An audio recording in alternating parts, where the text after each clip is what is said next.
in the blender. Pels in the blender.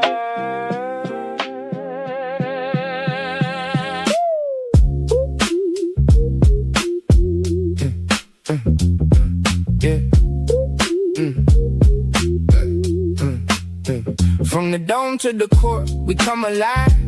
Red in the seats, feel that surge inside. When the crowd get loud, they shift the room. One run, one stop, and the whole thing bloom. Keep it clean, keep it true.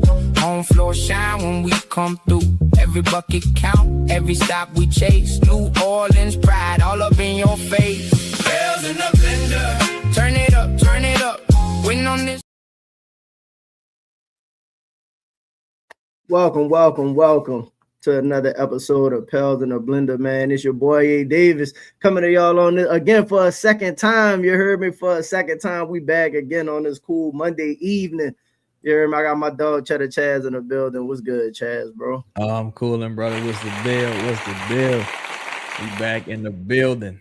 I'm coolin', dog. Man, listen, bro. We had already initially planned to do this episode that we was talking about, where we talk a little bit about the analytics and some of the some of the information on the team. And then whoa, what's good, Target? Appreciate you, though. And then they dropped, shout out to Rod Walker. He dropped the article this morning. Yep. To the point where it was kind of like, look, I think we need to go ahead and report to the masses and get this information out and kind of do a breakdown. And to be honest, bro, whoa, man, appreciate you, Target, for joining, man. New member to the show, Target. Hey, appreciate you for becoming a member, bro. 100%. I mean that, bro.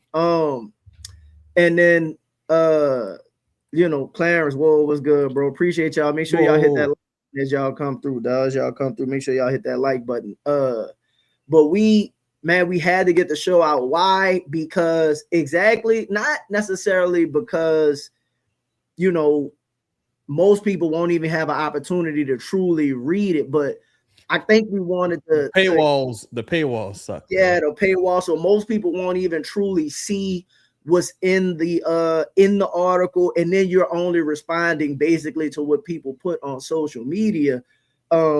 So we did the video this morning. Make sure y'all go check that out. Which Chaz, which page is that on? It's on both. It's on Cheddar Chaz 9 and the original Cheddar Chaz page. So just check it out. It's on both channels, man. Make sure you subscribe to the new channel as well, Cheddar Chaz 9. That's the backup channel.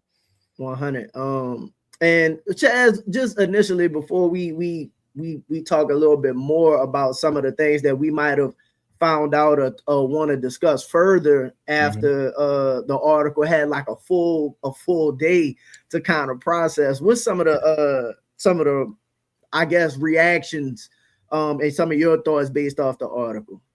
Well, for me, I think it was a bit forthcoming as far as what they intend to do and some of the positions that they may feel like they find themselves in right now. I know you pointed out one thing in particular as far as them, potentially having some buyer's remorse, not necessarily with Derek Queen individually, but with the process and how that deal was made and what they ultimately gave up. I think that's one issue. Another issue is something that we've echoed this entire offseason is that the value just may not be there for some guys. And for some people, I totally understand people wanting something to happen because I'm in that club as well.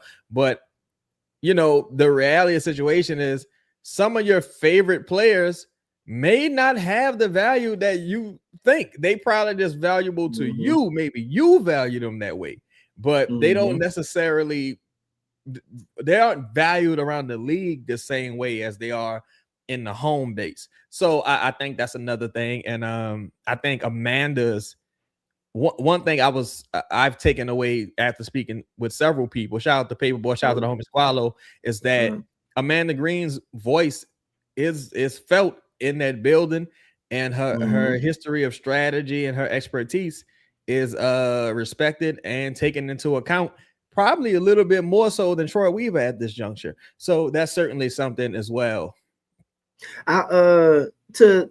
just to kind of emphasize a couple things, when Joe Dumars got here, the only person he truly brought with him was Troy Weaver, right? I mean, he brought like his main initial hire. Yep. Yeah, that was like the key hire that he felt. And then again, the reason that was the case was because, you know, you had to make some changes to the roster, but you know, you did have the potential, because at the time you didn't know what pick they would get that ultimately ended up being number 7.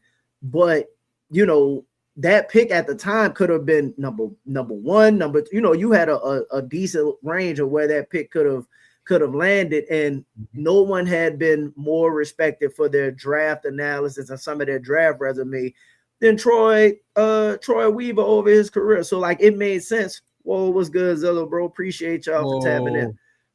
So it makes sense. It's one of, you know, Joe Dumars' first hires as he's trying to kind of remake the roster a little bit.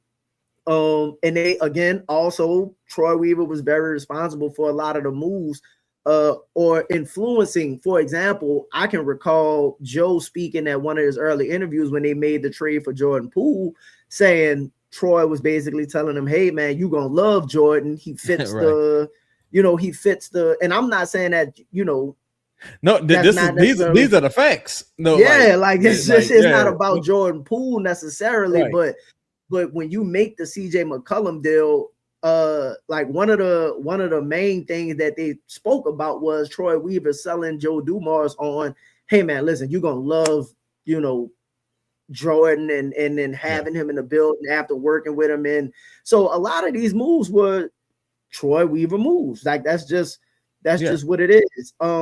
And then you know, they make the deal for Derek Queen, however you feel about that and the management of assets. But now that you bring Amanda Green into the, like, now that you've had a full year of assessments and you bring the right people and you bring other people in, you now have to allow them to do their jobs and do what it is you brought them in for. And unfortunately, sometimes that might cut your legs from under you. What do you think about like that avenue of it in general? Like, because we know Amanda Green has been regulating, but it's kind of like, do you believe Joe is going about it the right way, allowing Amanda to do her job? Yeah, I believe so. I mean, ultimately, you know, I think a lot of times people want to have it both ways. It's like, well, when I hire you hire people to do their jobs, right? Yes. And one of the things with great leadership is you have to allow people to do said jobs. Now, sometimes things are going to go good, sometimes things are going to go bad, but you have to allow them to ultimately do what you're paying them to do. I think trying to turn around the front office on short notice last off season kind of put them at a bit of a disadvantage. I think some of the moves that were made, specifically some of the things that we can kind of trace back to Troy, were a bit reckless. And I think now you have Amanda in the building, kind of, you know, looking to rectify some of these things, clean up mistakes, not only from the, you know, last offseason, but from the prior regime. I think you have to take into account what she says when you bring her into the building, just like I'm sure they took into account what Troy said, and it may or may not have put them in a, you know, precarious position, depending on how you interpret things this offseason. But yeah, generally speaking, I think it's a good thing that they listening to Amanda and that they taking what she said in stride, and as well as Joe's own ideas. Maybe there's some synergy there. And, you know, I don't know exactly what the synergy is with Troy at this point, but Joe and Amanda seem to be in lockstep at this stage. 100%. And also, before, I know we talked, we kind of like giving you a premise of what's in the article, and then we'll read a couple excerpts from the article, and then kind of talk about those things a little bit before we jump into until the meat of the episode. But it's making a drastic changes, take Zion, Trey, and combo off the hook. Show me. That's a great point by you, Paperboy. It's kind of like, if you do drastic changes to the roster as well, you also might provide an excuse for your core that may not currently be there, as opposed to, now I'm not saying you can't help them at all, but that's also one of the things. But I wanted to make this point, and I know we kind of talk about this, but we haven't really, I don't think people made enough of how much them not having an official general manager like is, because as of right now, Troy is technically the de facto GM, but that's not his official position. You know what I mean? And even Amanda's not an official general manager. You know what I mean? So it's kind of like, I think moving forward, it may behoove them again to like actually seek out and hire. And maybe this is part of what like Joe and Amanda and Troy to a degree as well might consider moving forward, that they actually may take the time and like, you know, look to go and hire an official general manager whose job it is to actually make these moves and not just, you know, not just kind of like give their ideas to a degree. Because Troy, technically, he was brought in to be, he is the GM, but that's technically not his title. What do you think about that first? He may just not be a skilled GM, even in the event that, you know, that is his function and not necessarily his official title. Because they still got the carryover from the prior regime. For the assistant GM, you lost Bryson during that offseason. So Troy again became the de facto GM. He just may not be good at it. He just he like, if they was like, all right, we'll give you a shot. All right, you didn't do good. Okay, then we gotta replace you with someone who can do a better job. That could ultimately be as simple as that. Because I don't know if you necessarily even need, like Brad Stevens, for example, isn't the GM, if I'm not mistaken. He's more like the president. If I'm not mistaken, I'm not sure what his official title is, but he operates with GM duties. I think Bob Myers, if I'm not mistaken, wasn't the GM. Someone correct me if I'm wrong. I think it's all about who has those duties more than the title necessarily. So the question becomes, do you have someone in the building, period, that's skilled enough to handle those duties, versus, you know, do you need to give someone the title? In my opinion, like if someone else in the building can handle it, well, what up, Fist? If someone else in the building can handle it, then cool. That's the quote unquote GM, or that's who handles that. But if no one in the building can handle it, then you probably would do better bringing in an outside source at this stage. And I think that started with Amanda as well as some other outside people. If that is the case, and we'll make this part kind of short, but if that is the case, do you think it'll be best as from an assessment standpoint to say, let's not do much, or continue to allow them to move how they had been moving in the previous season? Well, that's a good question, man. I think it's a good question. I think you can't live in fear necessarily, but you also, of course, you have to be aware of your situation. I think you can not make major wholesale moves, but there are around the edge moves that are available out there that you can make that won't necessarily cripple you. Now, I don't know if those players have availed themselves to the Pelicans, because it is a two-way street in that scenario. You know, it ain't a draft. So the players also have to avail themselves to you. But there's things you could do around the edges that wouldn't necessarily cripple you. Now, and I think that's what you see with the camp invites. Now, where you do get fucked up at, even around the edges, is that you don't have a lot of roster spots. You don't have a lot of roster spots, and you can't necessarily guarantee play time to some of these guys because, shout out to Talkative for like Myers was the president of basketball operations. Like, you know, you can't necessarily guarantee any play time to guys, like, because where would you play them? Like, you know, the roster is pretty stacked. Yeah. So unless you were going to consolidate in one area or another, you're not going to give a guy the full MLE to bring him in and play him 10 minutes. So that means one of your larger minute guys, which at this stage is probably going to be one of your higher paid guys, is going to have to exit the building or the rotation. So that's another thing you find yourself in. Like, if I'm an agent and I'm like, yo, you want my player, where does he even fit in your rotation? Like, now we're gonna guarantee him minutes. How you gonna do that? You got like, even if you give him Bryce minutes, it's like Bryce ain't gonna play that many minutes. So how you gonna do that? Like, it's always, you find yourself in that situation. And kind of in closing, I guess, I think that you kind of just you in the what's the word I'm looking for? You're in the consequences phase of some of the mistakes from last offseason. And to make it even clearer, everyone, like, people talk about last offseason, myself included, to make it clear, these are the consequences from the draft trade.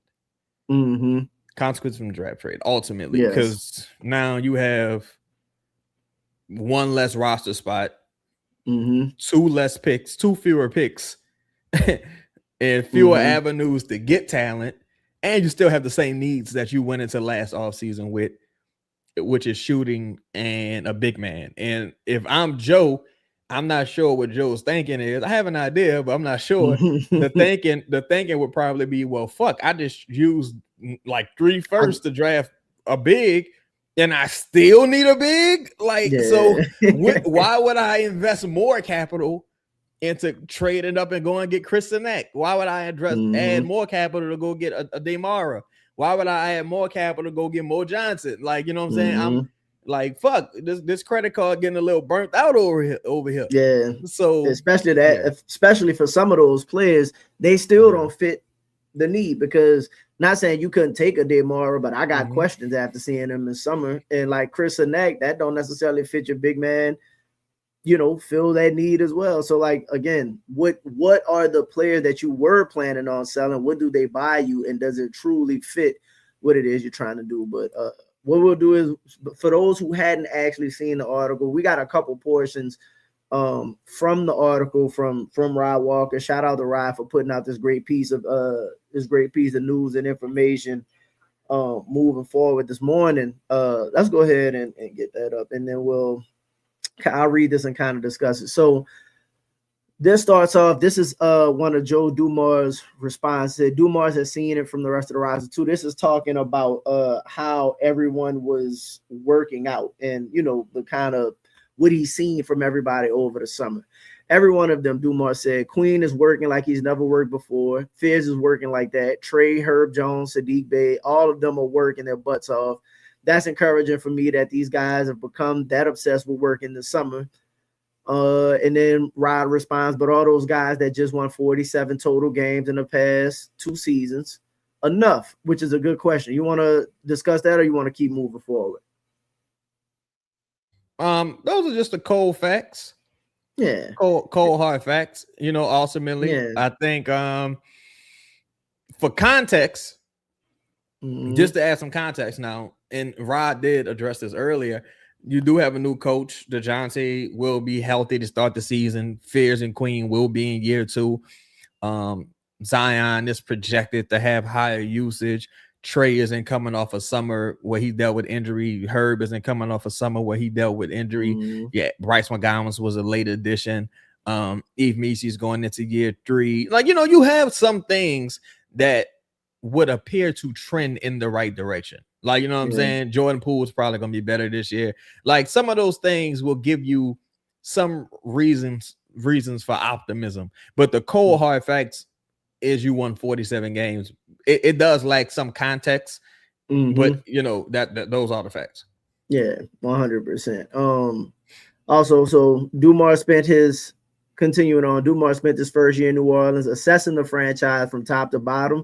That assessment led to several changes in the building. He brought in new personnel like Amanda Green, which we just spoke of, to handle analytics, and David Cosgrave to oversee the health and performance, which, again, we expect to be much better between what the players are doing in the offseason. We'll see.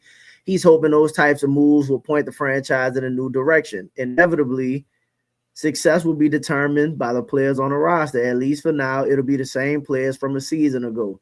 Joe Dumars' response was, we have really good talent on our team. If we can stay healthy, to the point that Chaz just mentioned, we have a competitive team, Dumars said. Making a move for the sake of making a move doesn't make you better. You have to evaluate the team and decide whether a move is warranted or not, or if it's a move that's going to make you better or not. Making a bad move may satisfy something short term, but it doesn't make you a better team. So whoa, what's good, Nolan? And whoa, what's good? You not Brian? I'm starting your question, bro. That's definitely one we're gonna bring up later. Based off of what was said just now, what do you? Again, I know we discussed this earlier, but like in light of some of the information that might have come out to you, or some of the assumptions that we're making based off the wall was good by you, based off of what's been trending on social media, and then kind of the reactions of the fan base. What do you take of Joe Dumars again reiterating, not making a move just to make a move, and also maybe making a move in the short term may not be beneficial for you as opposed to staying pat for the long term? Just like anything else, I think you have to practice impulse control, especially with where you're at right now at this stage, asset wise. I think a lot of times, with a lot of different teams, moves are made just for the sake of saying, yo, we're being active. Like, you know what I'm saying? Like, even shout out to Trevor Lane. He covers the Lakers, and with a lot of the things the Lakers were doing with, some of the contracts they were handing out to Grimes and some of the other guys, he didn't seem thrilled. He was like, well, you got all this cap space, but you're just spending it recklessly. You're doing shit just for the sake of doing it. And I think, that's a thing. And I think on the heels of how wild Magnolia you was last offseason with the Herb extension, did it damn near just off GP. Like, you know what I'm saying? With some shit, you just did it just to do it. Like, you know what I'm saying? And I think this season is probably more about some corrective action. Because personally, I think if they really wanted to just we about to clean all this shit up, they could. Yes. Shit. And I think now they might be taking some pennies on the dollar, maybe a quarter on the dollar, just to do that. But I think they could. But I think they probably feel like, well, look, let's put out the most competitive team on paper that we can, with the best coaching staff on paper that we can put together. We've made a ton of adjustments and additions this offseason. Kurt Joseph, other health additions. We talked about Jamahl Mosley, Sham God, and his staff. There's other people, analytics people, Amanda Green, as well as others. There's a lot of additions that they've made as far as like the staff and medical personnel and on the sideline, behind the scenes, development, like a ton of people. Byron Scott's son was brought in, I believe, to work with the squadron, if I'm not mistaken. So they've been busy. It just hasn't been the roster additions. So what that tells me is that, look, our hands are kind of tied as far as getting back premium value for some of these assets.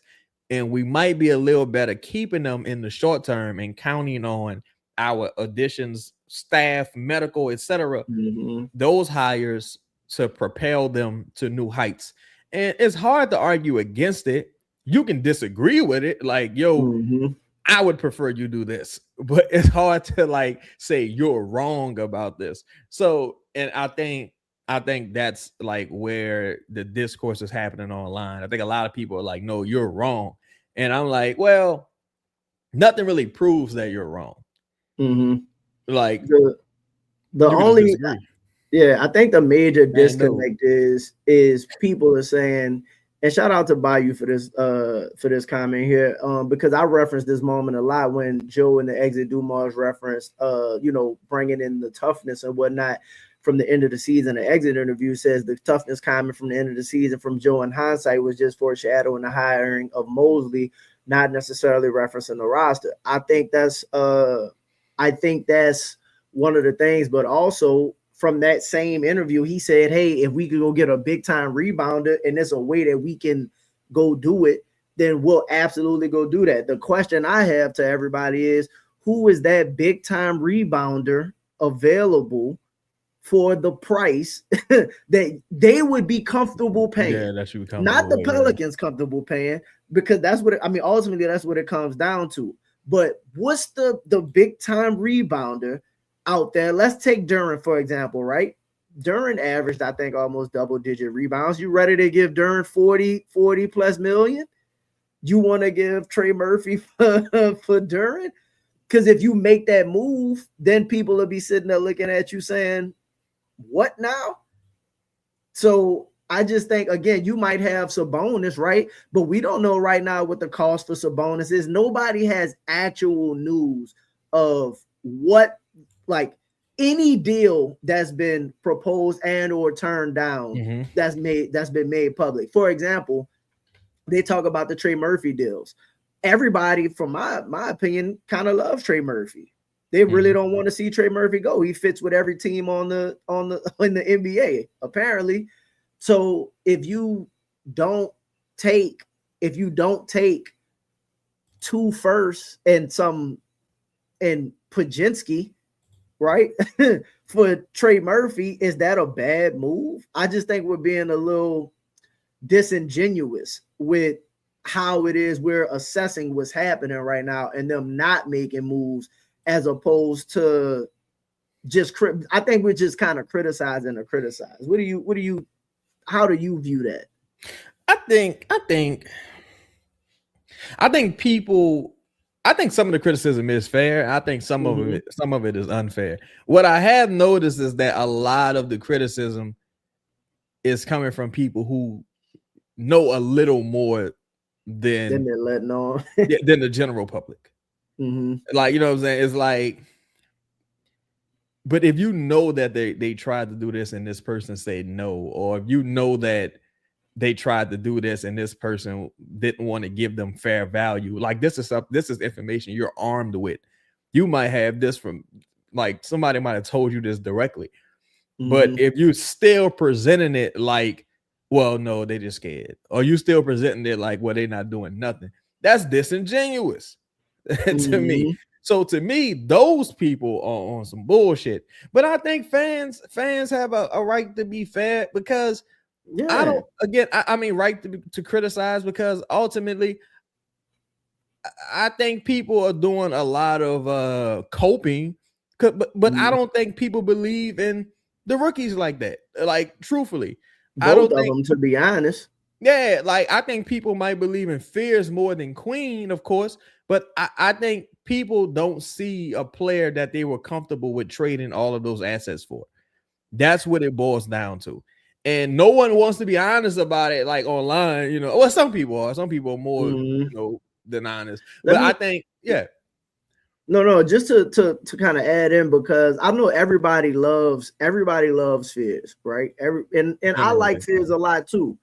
At the same time, nobody is projecting Fears next year, and it's very rare. Rookies in general, even if they project to be great, by year 2 have the kind of impact that people think that rookies are going to make on, like, winning teams and stuff like that, as far as like role players. But nobody is also saying, like, even if you like Fears, I think the reason people don't talk about Fears as much, as to your point, is because you didn't trade as much to get Jeremiah Fears. It was just he was the 7th pick, so so he's just allowed, you know, to play or age or whatever the situation is gracefully. Like, it's no real big deal. At the same time, it's kind of like, when you talk about, like, the moves not made and whatnot, if the rookies were such a big deal to everyone, I think Fears would be as culpable. And I get what you're saying about, like, the picks, to, you know, meaning what DQ has to be and, like, what he has to be early. But at the same time, it's just kind of like, bro, it's kind of unfair to either rookie to expect that in year to a degree. I think people don't project it, right? I think people don't reject. And shout out to Bayou Sniper. Now, Bayou Sniper is someone who wholeheartedly believes in Derek, and I absolutely believe Derek has a role or path that he can thrive in and excel in. I think people just don't see Cooper Flag, or people don't see Therese Maxey, Therese Halliburton. Like, people don't see that guy that projects to be. People don't see Khalil Ware. A lot of people. Right. So I think when you looking at it and you like, fuck, like, damn, we might have overpaid and played ourselves on this one. Because, you know, just being real about it, going into this offseason, having 2 lottery picks to draft people or trade whatever you want to do with them would have gone a long way. That would have gone a long way. You know what I'm saying? Because we did fucking 30 shows on the on no picks. Yeah. Right. Look, and that's a double entendre. We did 30 shows on no picks. Right. So imagine if you had 2 of them motherfuckers in the tuck and both was lottery picks, man, the world would have been yours. Yeah. Like, and that's what I'm just saying the quiet part out loud here. Like, you know what I'm saying? The quiet part out loud is, man, people don't see it. Like they don't see it with the trade. You know what I'm saying? Yeah, like shout around 100 shows on no picks, no trades, no sign and stuff with DeAndre Jordan. Like they don't see it with the trade. like, all right, how's this gonna work? Like, you know what I'm saying? Yeah. And so it's only fair for motherfuckers who don't see it to be like, motherfuckers who don't see it to be like, oh, this some bullshit. Like this some bullshit. But my thing is this though, don't pretend like you do see it and still say it's some bullshit. Just come out and be real about it. Like, I don't see it, bro. I think you made a mistake, bro. But that's a good point too. Them picks are nice until they turn into Hawkins. that's another thing as well. And it's like where you're at this stage. I would rather shout the no cat. What's happening, homie? It's good, bro. It's like where you're at this stage. Credit to Nando. It's like, look, that very few rookies finish their like deals or their careers on the team that drafted them. Very few rookies even win championships. Hardly ever happens. Or even win championships on the teams that drafted them. It rarely fucking happens. Like rarely happens. But at the same time, if you traded 3 picks for a person who's kind of better than Hawkins, but they just kind of better, it's just as bad. Could you rather have 3 rolls at like fuck that? I'm about to hit one of these bitches. I'm gonna get one of these. And you know, and that's how you lose your credentials. But that's how you lose your this motherfucker can't drive if we go nowhere. You just kind of gotta wait it out. That's how as an executive you get put into the corner. Like I trusted you, and you know I gambled on you. You gambled on the crackhead. Like my people say. Until that pay off, right? Yeah. Because it ain't like you came in and said, "Listen, by year 3." You know what I mean? Like if you came in and set the expectation, like, look, by year 3, we gonna have something. You better come in and set the expectation before we move forward. Let me get to the second part of this article, and then we'll continue to move on into the show with some other stuff. So further into the article, let me see. So this is basically Rod was asking about like some of the moves that could have been made. Mm-hmm. So Joe's response was, we certainly could have gotten into the first round, Dumars said, but the price was too steep to do it. That's where the discipline comes in. It's appealing sometimes to say you could get into the first round, but at what cost? Then you have to look at where you're getting your pick at. Last year, we moved into the lottery and got Queen. I thought it was worth it. This year, we would have landed in the first round. Wouldn't have been worth giving up what we had to give up. So he continues to go on. The Pels' offensive silence has led to plenty of noise by a frustrated fan base. Social media has been flooded with trade rumors involving the Pelicans all summer long. Fans talked about every trade, and then if you scroll down, Dumars kind of responds to them not making any moves. You have to be disciplined in these seats, and the executive seat said you can't be emotional. You can't take things personal. You have to be real disciplined in what you're doing. Rod responds, the Pelicans still could add pieces. They need rim protection and rebounding, a more reliable shooter, still be high on Dumars' list of priorities. But as of now, the roster looks exactly like it did 4 months ago. Dumars' message to the fans who frown at the thought of the Pelicans just running it back. Shit, I pulled up something that blocked the bottom. Is the Dumar's message to the fans who frown at the thought of the Pelicans just running it back with the same squad, and that part doesn't. He just basically was talking about being patient. Yeah, it looks great on paper. And again, to me, it's hard to argue against that, right? It's hard to argue against that. And shout out to Darren Mix. This is what I was thinking as you were reading that, right? Shout out to Darren Mix. Now, the reality of the situation is there's new people in the front office, and that's just like the cold facts. Yes. There's new people in the front office, and that has changed the approach. That's the logical, rational facts. But the interpretation is because we live in perception reality. We don't live necessarily in the real world. Everything is how you interpret things, how you feel. Fans are fanatical people. So this is how some people feel. It's like, well, damn, we've been dating, right? You've been buying me flowers and buying me candy and all this shit. You know, I got a key, but we get into one argument. You're like, hold on, bitch, you're not my girl. Yeah.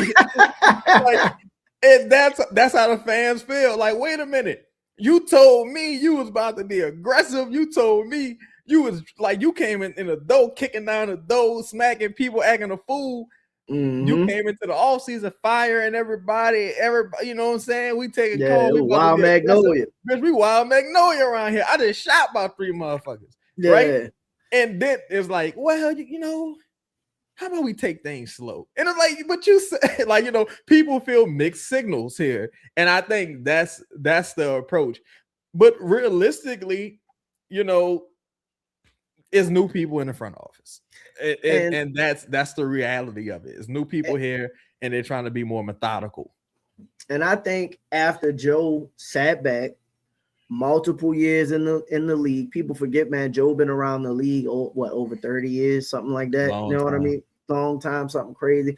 I think he sat back after he said he was going to assess the first year. I think he assessed everybody, including the people he brought in. You know what I mean?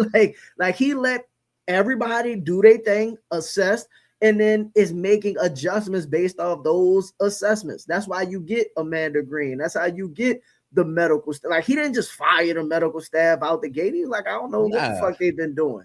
You know what I mean? Yeah. Whatever's working, we'll try to move forward. If it's not working, we got to pivot. Or if it's not working to optimum, you know, precision, we got to figure out a way to kind of sharpen this and be more diligent, more disciplined moving forward. Go ahead. Now, and I'm sorry to cut you off, but like, because me and you agree on like 99% of things, right? Yeah. So some of my positions on the show, like even when we do no picks or Pels in the blender, is speaking for what I see as the casual general fan base online and taking their position, right? Just playing devil's advocate. But for me, this is me speaking here for myself.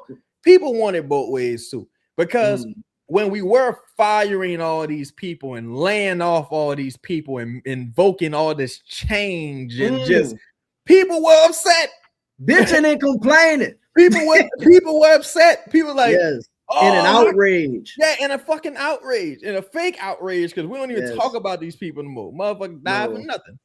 So you're like, yeah, man, why you gonna fire this person? You firing that person. You're firing this. You making all these changes. What the fuck? These people been here since it was the fucking ABA. Da, da, da. Man, nobody care about that. We making changes around this bitch. All right, you don't like that. Then people say, you know what? We're gonna take a patient approach and kind of weigh things. We're gonna be methodical here. This is chess, not checkers with this next move, because we was Wild Magnolia last season. Now you upset with that. So it's like so it's you know, you can't have it both ways. You can't have it both ways. I think where a mistake might have been made here is the promise to be aggressive. And I mean, some of that is GM talk, executive talk. I think, shout out to Darren again. I think the promise of aggressiveness or aggression, rather, like if we got an opportunity to go get a big time rebounder, we got to go get them. We're going to be aggressive. We want to add toughness. Now, toughness can be internal. Sometimes you got to import that. We'll see what happens, because maybe he think, well, fuck, we did import it. We got Jamahl Mosley and Sham got it. That's the import. They're gonna get these dudes tougher. Maybe, who knows, right? But at the same time, you know, you always want to under promise and over deliver because Philly didn't promise shit.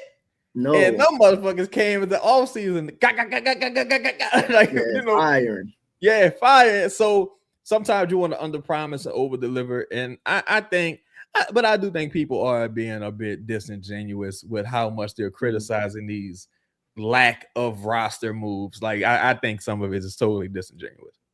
I completely agree. I see. This was for you. So basically, what it is like all of some BS is discipline this year and not last year. Again, we spoke about that earlier when you got new. I firmly believe if Amanda Green was here last year, I don't think they make that deal. Me neither. Like I think it's just that simple. I think if Amanda Green was here last year, which is why they probably brought Amanda Green in, those type of deals aren't made. And then say to this point, there's no one in the 2026 draft you valued enough for a judgment. I think regarding the 2026 draft, where they ended up landing was like, because you're not trying to move future picks, right? Everybody, and again, I could be wrong, but the people that talk about the draft, you talk about how 2028 is amazing, 2029 and 2030. People say those 3 years are the draft that you want to be in. You don't have multiple second round picks like you used to because all of those were gone. So when you saw teams like Memphis moving around, they got 3 and 4 second round picks, right?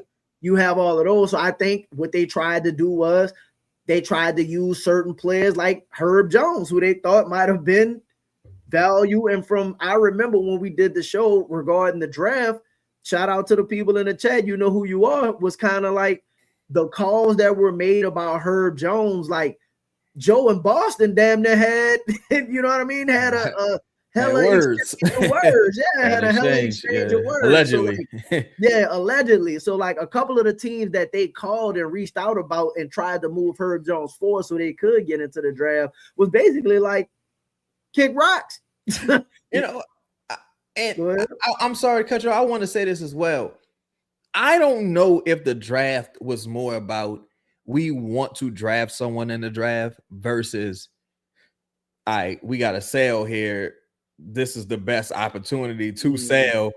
Let's get some draft. Like, we'll have to get some draft picks if we're going to trade someone. Like, I don't know if that it was like, well, we're targeting this guy. We're locked in on this guy. We're going to go get him versus like, all right, well, such and such might want to be a lot of players they liked. Yeah, they might like a lot of players, but I think as far as their own roster, it's like, well, you know, such and such might want to be somewhere else. Let's see if we can oblige him. You know what I'm saying? And see what's out there for him. Now, if nothing out there for him, then fuck it. You know what I'm saying? We're gonna just stand pat and we're gonna go into the season with these players. But I think the emphasis put on them looking to buy to get in the first round. It could have been a little overstated, maybe, because no one was offering the 2 firsts for Herb. No one was offering you 4 firsts for Trey. Eve probably didn't have a first round pick offer, I'm sure. Sadiq probably was like multiple seconds or something along those lines. Like, you didn't really have the assets to go out and get this treasure trove return, in my opinion. And the reason why I feel like it wasn't out there was because I wouldn't do it. Even as a fan of the Pelicans, and someone who watches the Pelicans, I'm like, nah, this player not worth that. Like, you know, and I'm sure the other teams know more than me. And so, you know, to that point is like, was there a center in the draft this year? It's not necessarily about if there was a center. To Ivory's point, yes, there were some centers that were taken in the draft, but it's kind of like, what would the cost have been to go up and get said center? And again, to bring it back to last year, if I paid 2 to 3 picks for a big man, why am I going to get another center? I should be. Go ahead. Now, one might look, you're absolutely right. But one might say, and now I'm back speaking from the casual fan perspective, like the online people, or maybe even Ivory. Well, nobody told you to do that. No, you ain't have to do that. Right? Nobody told you to do that. Like you could have not done that. Like, and we would have been cool with you not doing that. Like, you know what I'm saying? Like, it's tough. Because we're not gonna please everybody, of course, no matter what you do. But also to add to your point, when teams know that you're desperate and you have a history of overpaying, they're gonna try to rob you blind. Then I'm sure the Pelicans ran into that as well. Like, oh, you like a Demara, huh? You want to move up to get a Demara, or you want to trade for a Demara? All right, this is what I need. Now you ain't telling them what you need; they telling you what they need. Yeah. I need Herb and a future first, unprotected. Excuse You're like, me. all right, get off my phone, bro. This is one of the one of the perfect times where this is why I have this. This is why I had this video queued up. These is one of those moments when you're a Pelicans fan. 22 cars and a boat totaled. How did you sink a boat? We didn't sink it.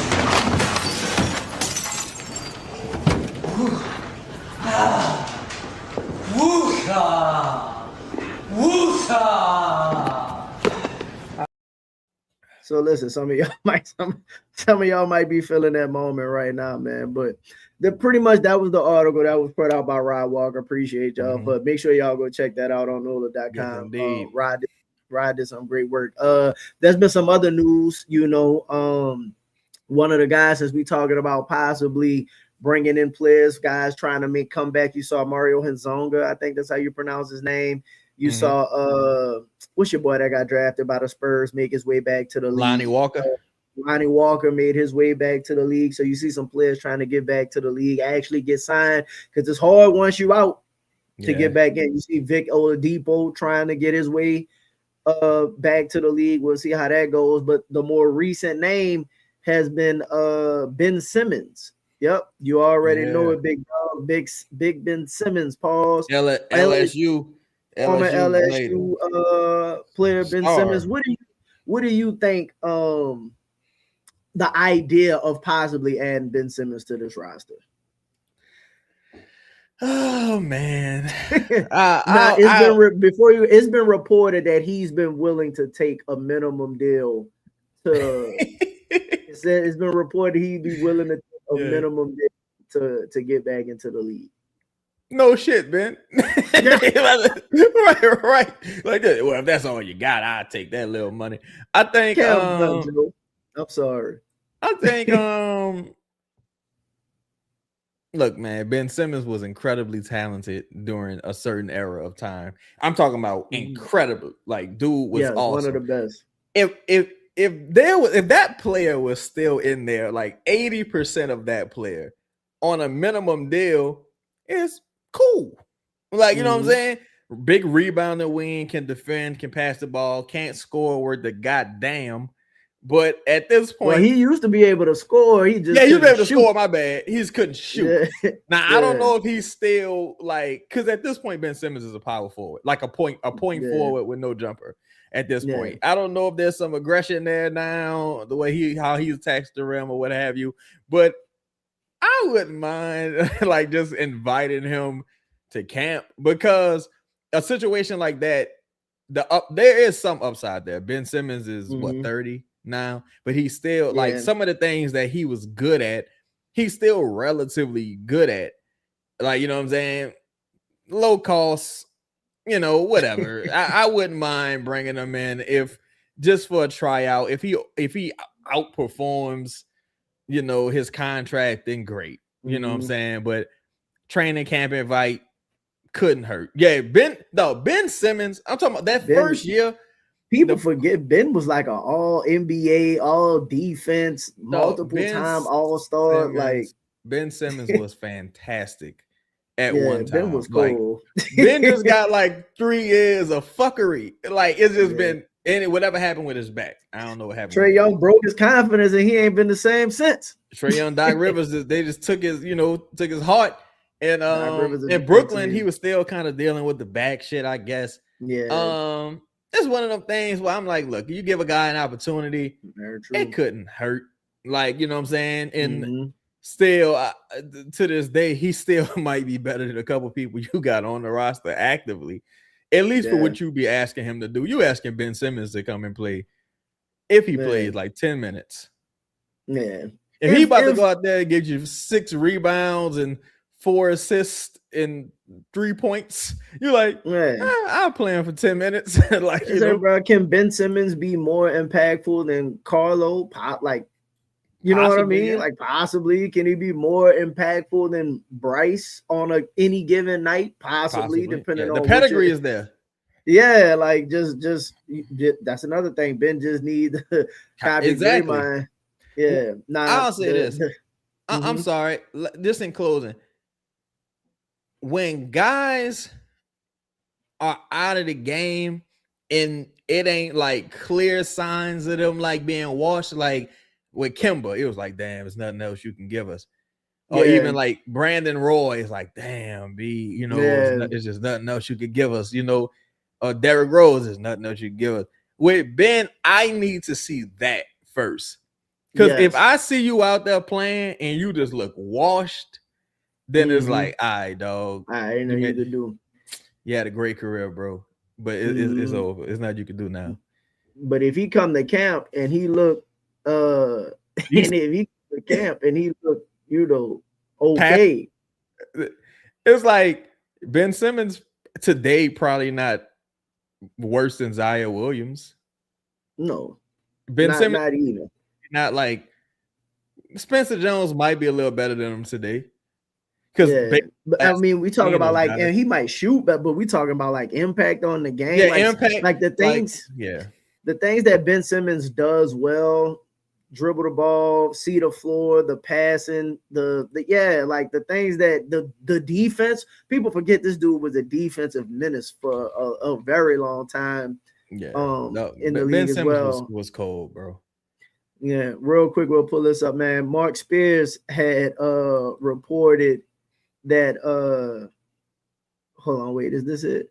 No, that's matchup. Oh, my bad. Hold on. My bad, everybody. One second. Let me get to it. There it is. Shout out to Mark Spears. They're reporting that they think that Ben Simmons has an offer from a team in the West to come to training camp. Said he already has an offer. Let me see if I get the volume. Guaranteed offer. I think he's hoping if he plays well in this camp with coaches like K. Porn from the Wizards and other people with NBA ties at this camp, that perhaps it could lead to something else. As a couple other teams that are interested. So I think maybe he'll have an option soon that he really likes. What was that hand gesture? It was like 6'7". Yeah, that too. We'll see. Rewind that.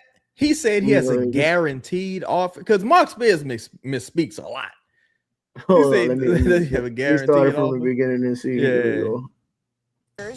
You recently reported that Ben Simmons has been working out down under in Australia and would like to make an NBA comeback. So where do things stand there? Well, he does have an offer from a West team to come to training camp, non-guaranteed offer. I think he's hoping if he plays well in this camp with coaches like K. Porn from the Wizards and other people with NBA ties at this camp, that perhaps it could lead to something else. As a couple other teams that are interested. So I think rewind it one more maybe time. We'll have an option soon. I think he's referencing the Australian tryout. So he's been reported to have he has been reported to have been going to like the Australian camp and have a tryout and a workout with those guys that he's going to. So that's the one that's for sure happening. And then he's saying that they have a report. He has a non-guaranteed offer for a team in the West to come to camp. I'll play it one more time though for those who might have missed it. Reported that Ben Simmons has been working out down under in Australia and would like to make an NBA comeback. So where do things stand there? Well, he does have an offer from a West team to come to training camp, non-guaranteed offer. I think he's hoping if he plays well in this camp with coaches like K. Porn from the Wizards and other people with NBA ties at this camp, that perhaps it could lead to something else. As a couple other teams that are interested. So I think maybe he'll have an option soon that he really likes. What was that hand gesture? It was like 6'7". So that's the report on as of right now. Ben Simmons getting back into the league. Do you think there's anything there? Possibly. Again, it's a West team considered. Do you think of the West teams available, if it's not like Golden State, right? Do you think it's a possibility that the Pelicans have interest? I think it's a possibility based on a couple things. One, the Louisiana connection, right? Yep. It's not a strong connection, but it's he there. lived in Nolan College. That boy commuted to Baton Rouge. Think two, his defensive prowess. He's still, going to be a solid defender. There's not going to be any worse than solid defender. Any rebounds. 3 is, I think the Pelicans would really like a low usage kind of guy. Also, I think one of the things I was told that was a little off-putting about Ben Mathurin potentially is that he tends to hold the basketball a bit. I think they could find a role for him and a spot for him. Truthfully, I think again, even if you did bring him in, that's just another guy out of all the guys you bring in the camp. I'm like, I can make an argument all 4 of these motherfuckers should be on the team. So it's like, it would be interesting. I think at this point he's just trying to get back into the NBA, to be honest. So I agree. Yeah, I don't know what that money looking like. To be honest, like, because I'll tell you this: if Russell Westbrook is having trouble, Ben Simmons is going to have a ton of trouble. Like, so these are a couple guys that is like, yo, what's up? Like, I don't think you got these motherfuckers lining up to give Ben Simmons no contract. I don't. I still think they got other players out there. Again, Cam Thomas still not in the league. Cam Whitmore still trying to figure it out. There's a bunch of other players. Cam Reddish, all the Cams. Cam Reddish, Cam. Yeah, if you're a Cam, you might be done. But I just think as far as Ben Simmons, look at him and DQ skill set is very similar, except obviously Ben Simmons is much more athletic. You're not worrying about Ben Simmons offensively as much because I don't think he's going to take as many shot attempts. I think you would get like what Wendell Carter does, right? Just to bring it to kind of moves. I think Ben Simmons would do that specifically, right? Like what Draymond does, Ben Simmons does that exactly. If you're looking to kind of like mold your team and have an idea of what you want it to start shifting towards, then it would make sense. It would make sense to me. So that's the thing with Ben Simmons. I don't think you lose anything at all by bringing him into camp at all either. What? Man, I didn't got duped. What? Man, bro. Without looking. How many assists did you think Derek Queen averaged in college? In college? Ooh, 5. 5? 5. Derek Queen averaged 1.9 assists in college. How many points did he average? 16.5, 9 rebounds. That's why I keep saying this, bro. This Derek Queen passing is PR. It's not a fucking thing. Like, I don't understand where this is coming from. Because had you just told me that, I would have said, oh, he had to average at least 4 assists. Yeah. 1.9. Like in the league, he only averaged like 3. So that's why even like with the skill set being redundant, I'm kind of like, what skill sets? Because I really don't know what Derek's skills are.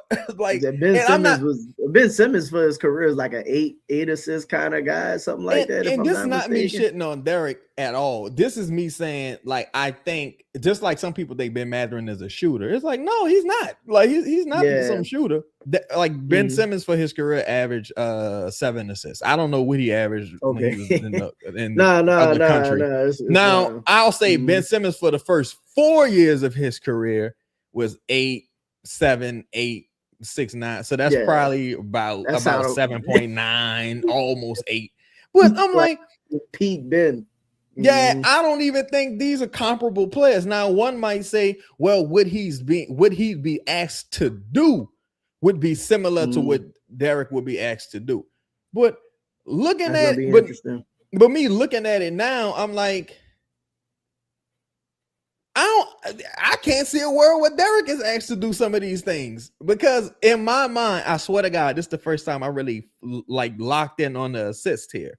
Yeah, There's no history or data of this being a thing, unless I got to go back to high school, and it's like, what well, that remind me of is like when you were, if I'm not mistaken, you were very critical of them drafting Hawkins. Yeah. Because the thought was the thing was, it was like he's a shooter who never shot especially well. Yeah. So like the guy Nickel, with like the homeboy Nickel, who the Knicks brought in.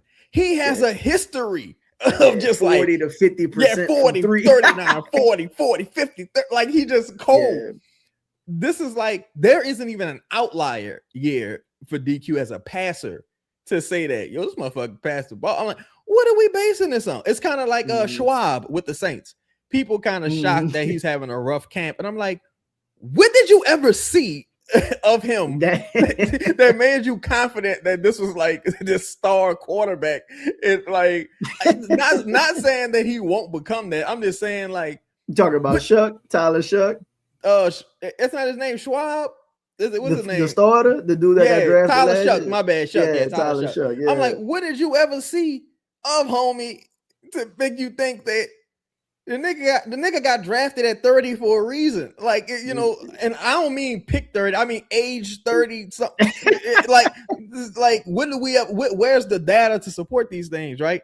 And like, to me, that just blew my fucking mind that people like, well, you know, because I bought the motherfucking propaganda.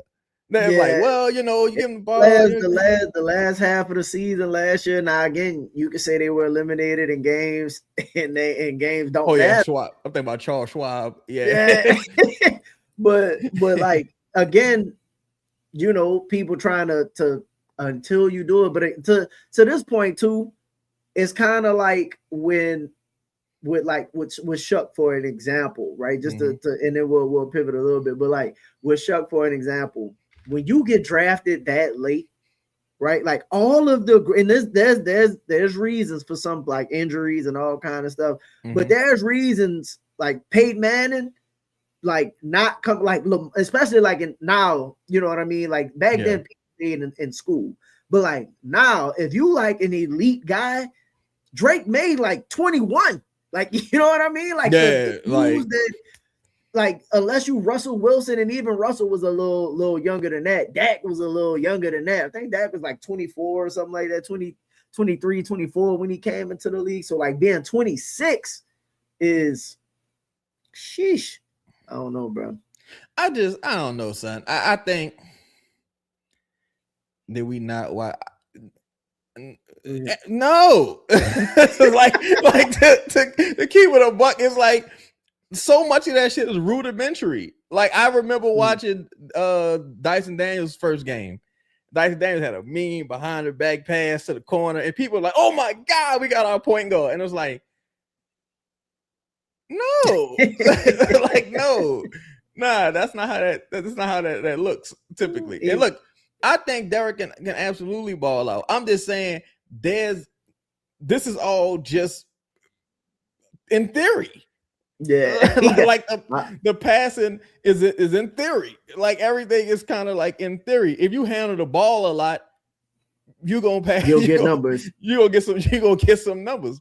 If you just stand under the rim as a center, you're gonna get some rebound. Like it's gonna happen. I'm not saying that I'm not discounting, you know, Derek's numbers. I'm just saying, even last year, he averaged three assists and 2 turnovers. That's why I'm like, where is all this coming from? Like, I say that because I'm just like, no, Ben Simmons was extremely elite.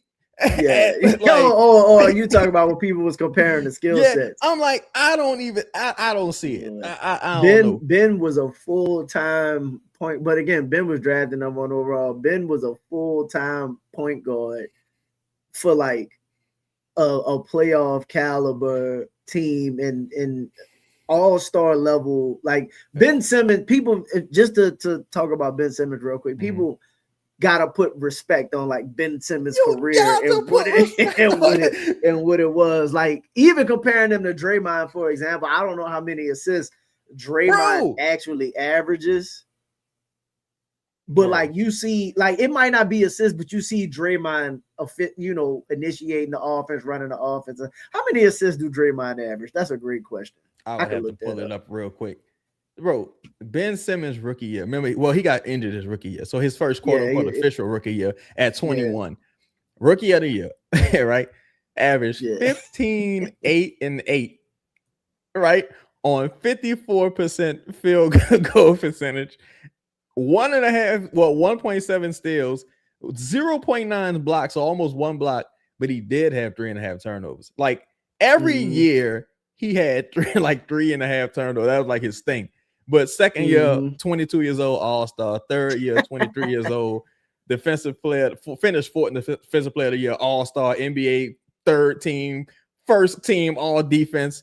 Second year, finished 12th in MVP voting, finished second in defensive player of the year voting, all-star, NBA defensive team, all NBA team. Like, dude is like, man, we gotta So look, I pulled up Draymond number. Now again, it's unfair to consider Draymond's assist numbers when he played with some of the greatest shooters of all, Steph, Kevin Clay, Durant, all of that. But for the career, right? Well, not the career, but Draymond had a run. This was like the championship year. Remember, he was still more. That's the 2014-2015 season, but 2015, 2016, 7 assists. The year after that, 7 assists. The next year, 7.3, 6.9, 6.2, 8.9, 7. Like Draymond consistently is like a 7 assist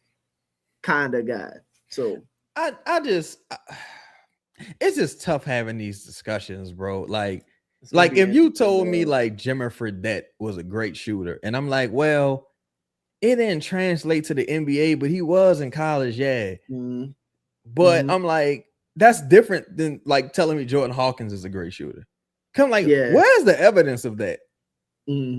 Like, because I'm just like, and that's kind of where I'd be with some of these things. Like, there's a great pass. I'm like, but he didn't do it in college. He didn't do it. Where's the numbers? Where's the data to support this theory?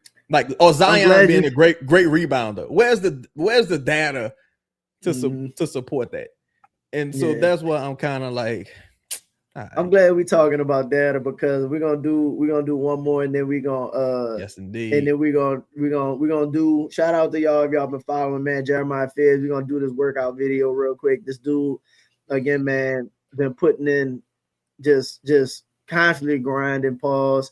And then you get to see Jeremiah Fizz going through some of his workouts, the pace he's going through. So let's watch some of Jeremiah.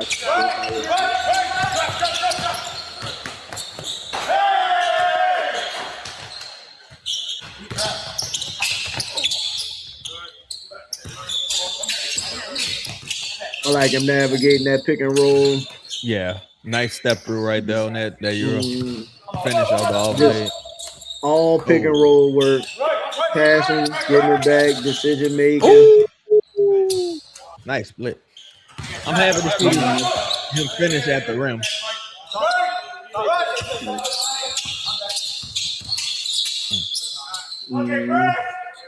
He definitely looks significantly. He's been in the weight room. You could tell. Oh, nice finish.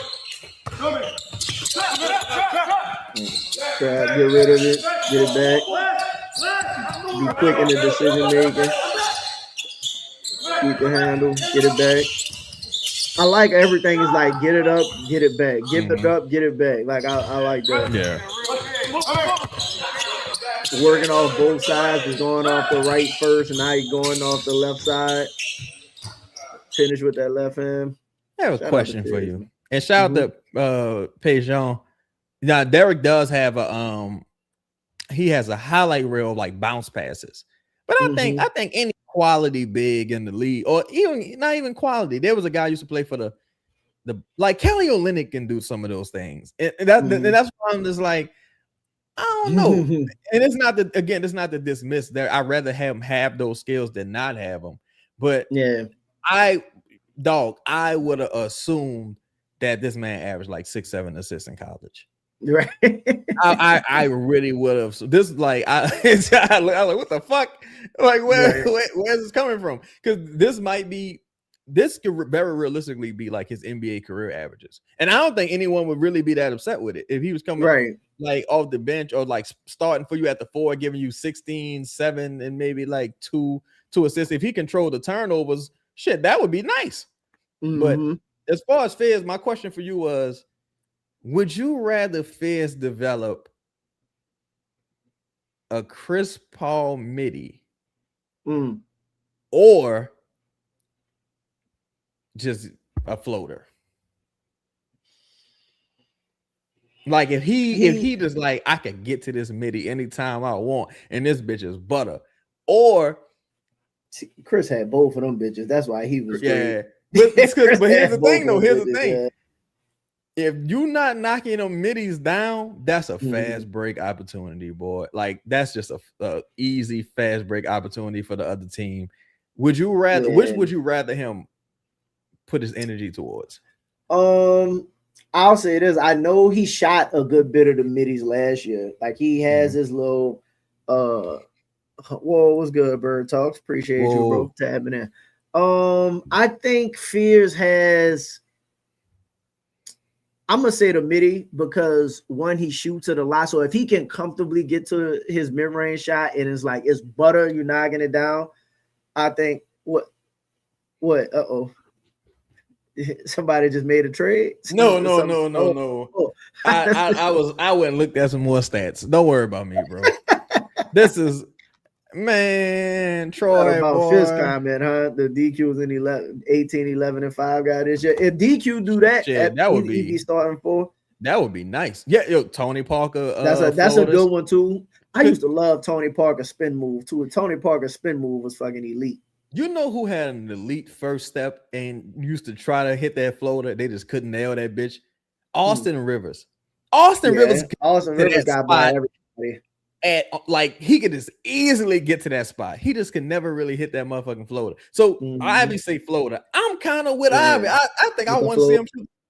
Because it's like coming Rose used to have a really good floater too. So I'm not D Rose. Oh yeah. So I'm not mad at the floater. The only reason I say the mid-range jumper is because they used to be able, like when I watched Chris later in his career, like that mid-range game just sustained him for so long. Pick and pop. Like, not even pick and pop, but just coming up, you can navigate that pick and roll, bro, and like you get like a really good screener, and you could become a decent pass. You could get to that mid range almost any time you want. And in the playoffs, that's like you see Jalen Brunson a lot, man, destroying from the mid range game, right?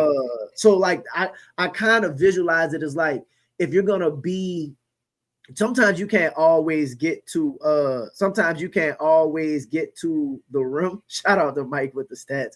DQ was the fastest big to reach 100 assists in 50 years. That's a pretty great stat. Shout out to you, Mike. Again, if you handle the ball a lot, that's just it's just gonna happen. Well, all right, so and I don't want to steal Fears to shine, but let's say this. Good. All right, let's say he was the fastest big to reach 100 assists in 50 years. Okay, cool. That's it. That's a fact. He still only averaged 3 assists. Yeah. In college, he averaged 1 and averaged 2 turnovers. So like, does the total numbers again? Because you could have a couple games, but you just going crazy. That's what I mean. And it's like, and that's why I always hated those numbers, kind of like the Drew Brees numbers. Like no player has ever thrown 100 yards on a Monday evening in October in this month. I just think all those numbers are kind of like, it's like, all right, like, you know what I'm saying? I think this is what I'm at. This is what, and we talk about the things that he's gonna do. This is what he has to do. He has to improve the rebounding. He has to improve the rebounding. And if you improve the rebounding, then everything else will come along. That's kind of where I'm at. Besides those shots taken in that floater area, open up potential for more offensive rebounds. That's true too. Talking about the fears floater and whatnot. So I agree with that part as well, as far as like where the floater. I think also the floater is probably more beneficial for Fears right now in the game, because I think he's going to easily be. Another thing too, how easy he gets to the rim. I think it might be better to have the floater, but personally, I probably choose the mid-range when I just think about how people close games and stuff like that. But if you can get to that floater anytime you want, and you can make that floater over like the Wimbies of the world and all of those dudes, you don't have to fucking try. Yeah, that's a great point, because like someone mentioned SGA's float midi. He's a mid-range assassin. It's like that's how SGA, and SGA is a little bigger, but like he does it more in the mid-range game. Not really. If you have either, it'll extend your career. I know that for sure. Yeah, because I think, like you said, you're not always going to be able to get to the rim. I thought the floater kind of came along a bit last season. It's just going to be interesting to see how these guys are utilized, bro, because I'm just like, I don't know. I don't know. I just think a lot of it is just weird. Like, and I think that's what I walk away with. Like for Fizz, I think Fizz is, of course, putting in the work. I think he's gonna get a major bulk of the backcourt minutes coming out the gate. But to kind of just come full circle, pause. If there is interest, like if there is interest in Ben Simmons, why? Like, why you need that type of player, right? Like, what's the purpose of that? What was the purpose of interest in Spencer Jones? What's the purpose of interest in Zaire Williams? Why? Listen, to my point, and we talked about this a lot. I think players like that, especially if you got them for minimum or cheap deals, it allows you to move. Let's say you want to move Herb Jones. Let's say there is deals out there for Herb Jones where you might have to take a little bit of a hit, right? Like, man, fuck, I'm not getting two first, or I'm only getting heavily protected first round picks, or it's only the good teams who are offering me picks where that pick might end up being 22 or whatever it is, right? If I have something guaranteed in replacement of that, like if I sign Ben Simmons, and like I'm talking about actually sign Ben Simmons, but then you move her for something, it's like, all right, well, I could see that, because you didn't just give the player away with no potential replacement, even though you might have a potential replacement in Sadiq Bey and Bryce or whatever. But I'm talking about a more solidified person who maybe fits what it is. Again, Ben, because Herb been playing like the 4 basically. Well, him and Z back and forth. But if you're gonna play Herb at the 4, you definitely could play Ben Simmons at the 4 and spot minutes, or small ball 5, or whatever the fuck it is you've been trying to. Whatever it is you've been trying to do. So I think it just, all of the players they've been linked to, the wings, I guess, just kind of make it more realistic that if I want to move Trey or Herb or whoever I might want to move, it just makes it a little more palatable to do, because you're not going to be completely fucked if you decide to make said move. Yeah, and I kind of think that's like where people land when they say they're a little confused about. I don't think the direction is confusing at all. I don't either. I think it's clear what they're trying to do, like direction wise, right? That's why I don't understand that. I think the vision is clear, but I think that's why people are a little confused. Like, why you still doing this while these people are on the roster? And it's just, I don't know, man. It's just tough. Like the trade is just a bit of a cloud over the franchise as it currently stands. And until Derek does what a lot of people, people believe in Derek. Some people don't. People believe in Zion. Some people don't. Yeah, like that's what it is. Like I'm talking about Zion gonna be all NBA, and some people just like, bro, you really believe that shit? Like, ain't no way. So it's just kind of like, we'll see when the season starts. What's real? Like, DQ, for example, last season held the ball for about 3 to 4 seconds per possession. Now you can double check me on this stats. 3 to 4 seconds per possession. It's a lot of time for a center. It's not a lot of time on average, like you're the point guard or some shit like that. But that's a lot of time for a center, for its like style of play and things of that nature. And I'm just like, well, are you gonna ask? So that shows you like he spends a lot of time with the ball in his hands. So that's like I have to ask, like, well, what are you gonna do with the other guys who are ball dominant, or if you in the future, if you draft someone like, and let's just say you were playing Ben Simmons, what would you do with Ben Simmons in that regard? That's a good point. It's just gonna be interesting to see. It's a good point too. He didn't have a training camp. He learned on the fly, and I'm gonna believe the system was shit. To be honest, I think last year I give everybody last year a little bit of a mulligan on the season because I believe the system wasn't good. I don't feel like anybody was utilized properly to a degree. I think they were back and forth changing up stuff. So to be honest, I think it was a really rough judgment for everybody last season. Even if you played well, Sadiq Bey played well, but I didn't think that was the best way to maximize him. Sadiq Bey and maximize him for the team. So it's just kind of like that's again, JB heard everybody value on his way out the door. I agree with that as well. So I just think in closing for this point, and then we'll go into a little bit of what we want to talk about, which is crazy. We're almost an hour and a half in. Shout out to y'all, man. Make sure y'all hit that like button.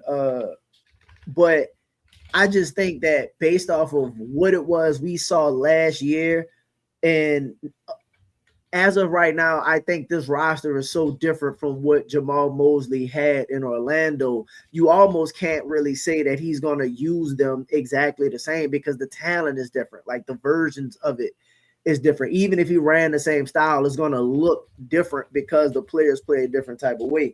So it's just going to be interesting to see. And again, if they're establishing discipline up top, I'm pretty sure they're going to be establishing discipline from a coaching standpoint and what it is you're asked to do on a daily basis as far as like play style and whatnot. So that'll be interesting moving forward. So from there, man, let's Chaz, we have been talking about this and kind of been working on this one for a while.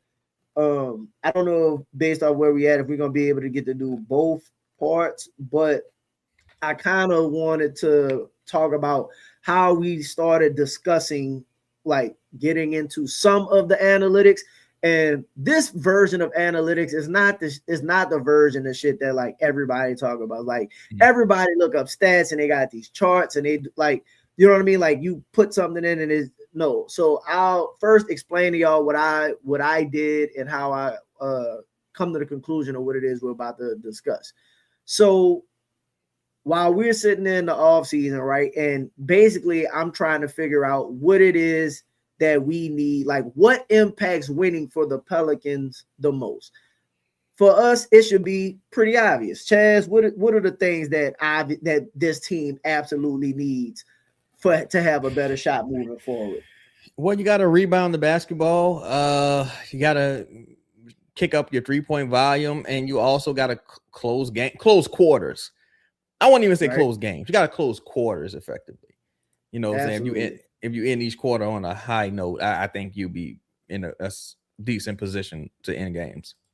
100%, right? So the rebounding is effective, but the thing is when you look at the it's like everybody knows that you need to rebound better, but I don't think people truly understand like the impact of rebounding. So if I just say, right, and rebounding and shooting more efficient from three, right? So it's so many. When you watch the games, right? When you watch the games, there's multiple ways they go about it. One is you'll see in certain moments of the game where it's just kind of like, okay, we're not getting enough volume, or a team is like obviously out rebounding us, right? Stuff like that, to where it's kind of like, okay, well, maybe you need to Do you need a big time center to rebound? Like, is rebounding truly that important for you? Is the shooting truly that important for you? Like, what, like, based on your losses, right? Based on your losses,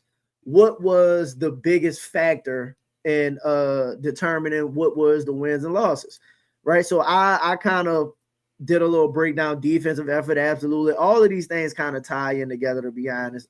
Defensive effort, toughness, for sure. So y'all bear with me for a second. I am going to pull this up, right? So I built this out. Rebounding is extremely important.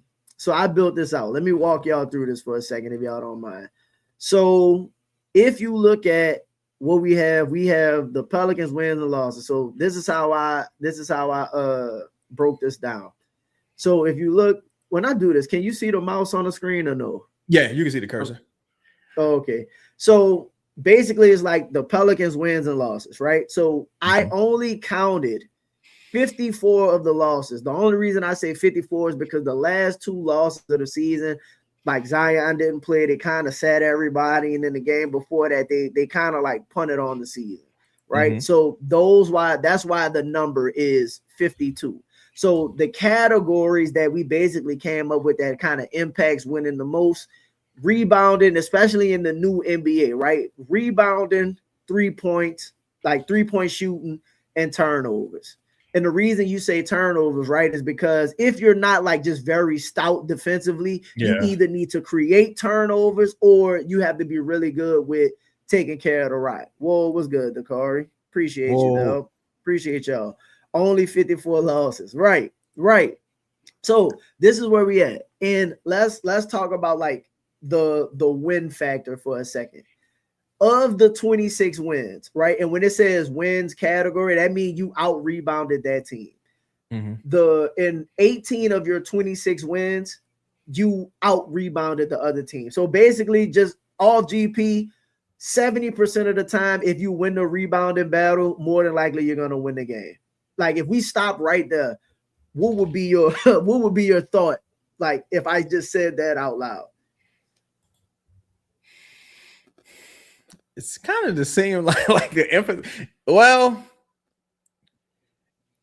on the surface, I would say that, well, roster construction wise, it would seem that we're not primed to win many games based on those needs, right? But I mean, if a point of emphasis is put on the rebounding and getting the right guys the 3-point shots, like, again, you had a guy like Bryce who was a 40% catch and shoot guy. DeJounte shoots, I think, for his career, nearly 40% on catch and shoot 3 opportunities. We already know what Zion can do for us, applying pressure on the rim. The same with Jeremiah Fitz. I think it's going to be lineup dependent. I think you had too many guys in these lineups who couldn't shoot threes and couldn't rebound. And you couldn't. That's why you one of the best, bro. And that's why I always like. Well, look, the box score ain't everything, but look at the motherfucking box score. Like some of these dudes, or look at the season averages. It's like, well, this person isn't a strong rebounder. They shouldn't be in the game right now. They're not a strong rebounder. They're not a strong 3-point shooter. It would behoove you to put at least one person in the game who excels at those 2 things, even if you may have been sacrificing something along the perimeter, maybe some perimeter defense, for example. Now, think about this for a second. So again, the 3-point shooting, you only outshot, even in your wins, you only outshot the team 11 times out of the 26 wins. So even in majority of your wins, you typically not outshooting anybody from 3, right? So this is and then also in your turnovers, another thing. In your wins, you only win the turnover battle 12 out of the 26 times. So basically, it's like your biggest factor for winning was rebounding. So this is the thing. Also, if you look at the losing aspect of it, in your losses, 46 of your 54 losses, you got out rebounded. 46 out of your 54 losses, you got outshot by the 3. So the reason, and Ivory, this is a great point. Rebounding is tricky because OKC in their championship routinely got out rebounded and won it all. Obviously, they made it up with a historic turnover rate. That's why, again, bro, that's why you great too. So this is what ends up happening when you watch the games. At the end of the day, these are the three factors that impact like the possession game to a degree, right? If I get multiple second opportunities, if I'm not shooting well, I can kick for an extra three or an extra opportunity. Or if I'm not a great rebounding team, we have to cause a insane amount of turnovers. For example, go ahead. No, I want to say this as well as it pertains to rebounding. I think the Pelicans being a poor rebounding team and giving up threes coincide, because you can be a mediocre rebound team as long as you're not giving up live ball offensive rebounds. If the ball just get knocked out of bounds, that's different. But with the Pelicans, the Pelicans give up offensive balls, the motherfucker immediately kicks it out for a wide open three. So those things tend to like go hand in hand, right? That way, if you're not answering with threes in your own offensive rebounding on the opposite end, you're going to be in a losing effort all the time. There's sometimes where the Pelicans might give up 4 and 5 offensive boards on a possession. 100%. Nigga just standing there, just off a possession. 100%. This is no, bro. That is 100%. So like, this is the thing in the wins, right? In most of your 26 wins, in order for you to win majority of the games, you have to win at least 2 of these categories a night. So basically, to your point, they coincide. For example, if you're making the threes and causing turnovers, you probably could take a little bit of a dip on your rebounding, right? Because you're taking away possessions and you're getting more points per possession, right? If you're making more threes that particular game. Or if you're rebounding well and you're taking care of the ball, you're not necessarily throwing that bitch away left and right. A team might be able to outshoot you, but you're giving yourself multiple second chances. It might lead to being in the bonus, multiple foul opportunities. So basically what it boils down to, we gave away too many open threes by switching everything. That's true.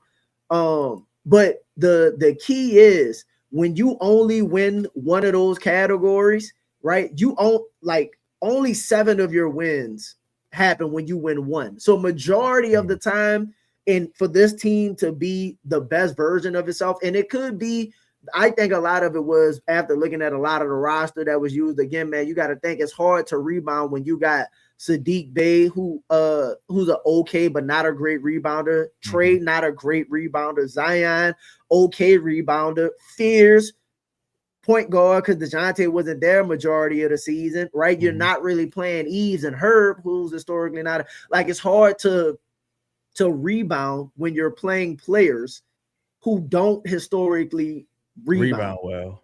Even if you ask them to be better versions of themselves, if you're playing them as a group, the worst rebounders on the team, because you're trying to go ahead. I think that's a argument of nature versus nurturing, right? Because it's like, what if I can't make you a better rebounder? Like, what if that? Because some people just good at certain shit. Like, and that's another thing. Like, a cold reality of the situation is like, I can make some guys try harder, but some people just gifted rebounders, and I think that's one of the issues we had with some of the lineups that just didn't make sense out there. Like, it was just ridiculous at times. Now, that's the thing. If your team is a team that's not a gifted rebounding team, right? Shout out to Ivory and his point. Then you have to find a way to win to compensate for your rebounding. You can't get dominated, but you have to find a way to either create more turnovers, take care of the ball, and you got to shoot that bitch better from 3. And you just can't get blasted from so it's only been, for example, just to go down this list a little bit more, in 6 of the 54 games, you won 2 categories. So it's mainly like, if you do 2 of the things well, and typically what happens is, let's say the Pelicans rebound well and they have a team and they're not turning over and they're causing a lot of turnovers. Typically what they do in that game, they let a team outshoot them by 3 by a significant margin. Like, that's typically what happens in those games. right? Or let's say they shooting the three relatively well. It's been very few times where, again, it's only in 11 of your wins where you actually shot the three better than a team, right? In your losses, you typically don't do it. It's only 8 times you won the 3-point battle in your losses, which I'll go to. Matter of fact, I think I can go to that now. Here, is that it? Let me see. Yeah. So in most of the times you're not really shooting the three well. If you are shooting the three well, you get out rebounded by at least 10 or more. Right? So like basically what they do is if they're shooting well, I don't know if it's mental, if it's lineup based or whatever it is, it's like they kind of have this overconfidence, especially when I like watch the games to back this up. They take their foot off the gas, or when the team like turns up the pressure, these motherfuckers fold left and right, bro. I think one of the greater issues with the Pelicans is that they just can't extend leads. Like the Pelicans, like you just said, they'll have, let's say they go into the fourth quarter with an 8-point lead. They'll go possessions in a row without getting their better players the ball. Last year was a lot of ill-timed substitutions to where like you might sub in Herb, Hawkins, and Derek at the wrong time. Like this is not the time for this. We trying to win here, and 100%. the lead just evaporates, and you're just like, how 100%. The fuck? How did this happen? Like, you know what I'm saying? Whereas, this is the time where we should be, trying to push to extend the lead. Let's get the lead up to maybe 14 if possible. And then we do the substitutions to give ourselves more breathing room, more room for error. I just think a lot of times they couldn't, that starting unit, especially at times, just couldn't really sustain those leads when it was time for Herb and DQ to come back into the game. Like watching it live, that's why, I mean, we all watch the games, but it's like, watching it live and reacting live, like these things are kind of like impressed in my brain. Like I remember so many instances to where it's like, oh God, well, there go the lead. Look at the substitution pattern here. Like we had 8-point, 9-point lead going into the fourth quarter, and it just evaporated in a matter of 2 minutes because we couldn't get a bucket. 100%. And I have some of the numbers, and we could look at those in a second based off like the findings for the winnings. But ultimately the conclusion is like, again, like rebounding is the clear separator. The 3-point shooting matters, the turnovers matter, but not as much. And the reason is just based off of how they played last year. I think think about this. Eves barely played, who's arguably one of the better rebounders. By the second half of the season, Derek was also, Derek led your team in rebounding, but by the second half of the season, Derek was limited in the minutes he was playing as well, right? So Carlo barely was playing. So even if you had bigs, right, for whatever reason, James Borrego wasn't playing them. And as an indication based off of last year, you lost 46 of your 54 games because you got out rebounded. And basically that says you didn't even, in my opinion, you didn't even put the effort to try and compensate with that and or for that based off of what it was you were trying to do. Now, again, if you're going to be a bad rebounding team, because to your point, would you say like, maybe you can't rebound. Maybe this player can't rebound. The counter to that is, well, play people who can shoot. Yeah. Play the shooters. Like, what can you do? What can you do? Maybe I got a bunch of shooters, but you can't even say you do that because, again, Jordan Poole was DNP. He didn't even get – it's one thing if he played and missed. He was getting DNP. He wasn't even out there to even help give you the opportunity. Herb Jones was getting 30-plus minutes a game. And to be fair, his worst for his career. But go ahead. To be fair, with Poole, it's not like Poole was super efficient from beyond the arc this year anyway. But it just it still gives you a better opportunity. Like he might, even if he's not shooting, he has a bevy of ways he can score. Whereas some of the lineups is just like, all right, but what we gonna do with this here? Like Carlo only got 1 3-point attempt a game, if I'm not mistaken. So it's not like he was getting these volume threes and you giving yourself a real puncher's chance. It was just what was that with your LP? It was just a lot of times where it's like, all right, you can't score, You can't score efficiently, and this is the lineup that I got out here. Like this, this is the lineup we rolling with, and it's like shout out to is that Raphael Garrick? No, that might have been Garrick Rattler. I'm sorry. So many times he would tweet like, "Yo, what is this lineup?" Yeah, it would be like the most bizarre fucking lineups you've ever seen, and it's just like, yo, bro, there's no way you're serious right now. Bro, listen, when you look at when you look at the losses, right? And we talk about I'm talking about the major losses. Yeah. They on average, right? And so I didn't make a graph of this, but I got this written down. So in their wins, they average 34 threes a game, just getting them up. They make about 12 a game on average, right? In their the opposing team shoots 40 a game in their wins. So just off of they get up 35, the opposing team naturally shoots 5 more than you. Just on average, how much more you're getting outshot by. In your losses, they typically shoot 31 threes a game. The opposing team is shooting 41 threes a game, just on average. So you already starting out based off like the numbers alone, right? You typically getting outshot like from an attempt standpoint by 5 to 10 threes a game, just going in the building based off a style of play and what it is you're doing. And then the rebounding is the same. Like in their wins, they average around 49 rebounds a game. They hold teams to around 45. Again, typically when they win, they out rebound people, or it's at least close. And then their losses, they typically average about 40 rebounds and they give up 46 a game. So they even in majority of their losses, they getting out rebounded by like 5 or 7 or like 5 or more every game, bro. And even you just can't. Go ahead. And sometimes it's about how you getting rebounds. Also, like, are these offensive rebounds? Are these possession and then defensive rebounds? Are you getting on fast break? Are you getting points off of turnovers? Like, you got to pick a struggle ultimately, and that's why I think if you know that you just built to be bad defensive rebound, if that's what it is, you got to lean into scoring and lean into shooting. And you got to be an offensive centric team and a team that just do the best they can on defensive boards. But yo, I'm gonna be right back, bro. Go ahead, do your thing. All right.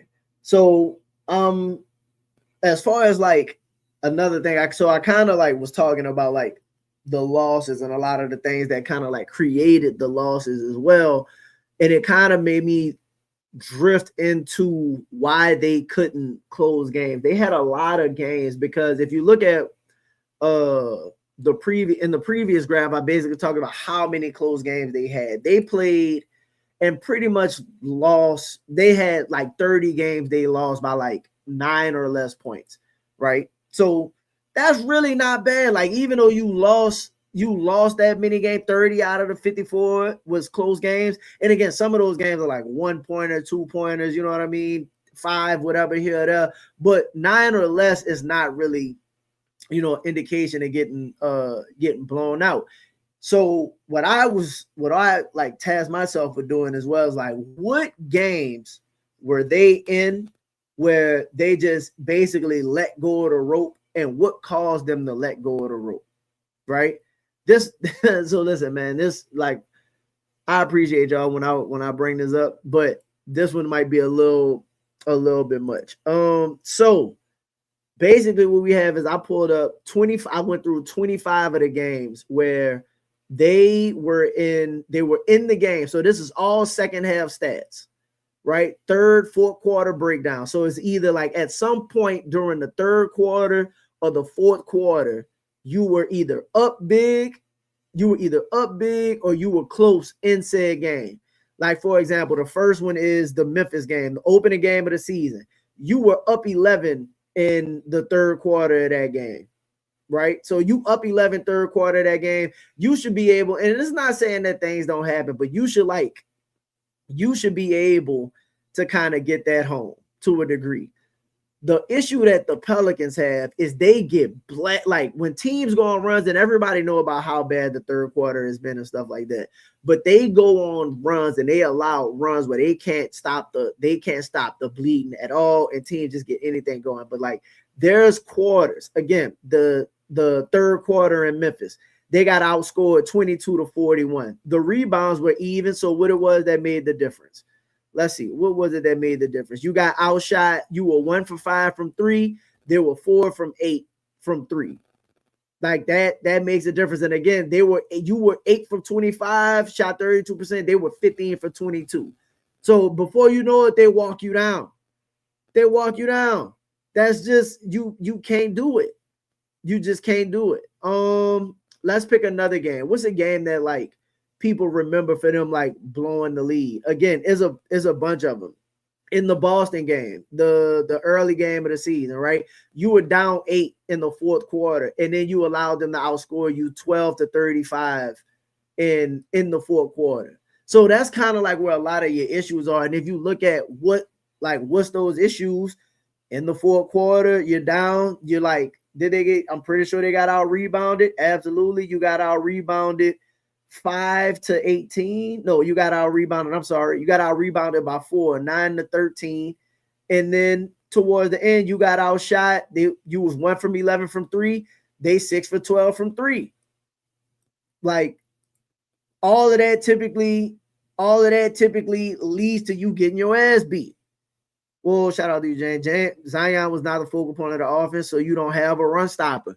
And that's the issue that I had with a bunch of last year, right? If we're seeing a lot of this is happening, which is why I partially thought last season was like somewhat sabotage. We looked at the emphasis of the rebounding. Meanwhile, you're going small, right? You're playing a small lineup, closing the games. And you're also playing one of your worst shooting lineups because Herb Jones had one of his worst shooting careers from the three-point line. So you can't say we're going to lean into playing small, create turnovers and shooting because you're not playing the players that shoot threes relatively well. Again, so you have to pick how you're going to be effective moving forward, right? Like it's just too obvious. It's too obvious. Again, we could pick a game. Orlando, one of the Orlando games in the fourth quarter. What was it? Hold on, let me see. Where is this one? Orlando, line 17. Hold on. Orlando, you were down 4. You were up 8. You were up 8 in the fourth quarter against Orlando. Up 8. And I remember looking at that when you were up 8 with like, I don't know, man, 8 minutes left to go in that game or something like that. And then you got outscored 20-37 in the fourth quarter, minus 17 for them to walk you down in that game. So what happened? Out-rebounded you. They out-rebounded you 7-13. Like you can't lose the rebounding by 6 in the fourth quarter. Then you're not going to get opportunity to get shots. Then you ended up shooting 8 for 21. They were 12 for 20. They shot 60% in the fourth quarter. I must have didn't put the threes in from that. I must have forgot to add the 3-pointers for that particular game. But again, pick a game.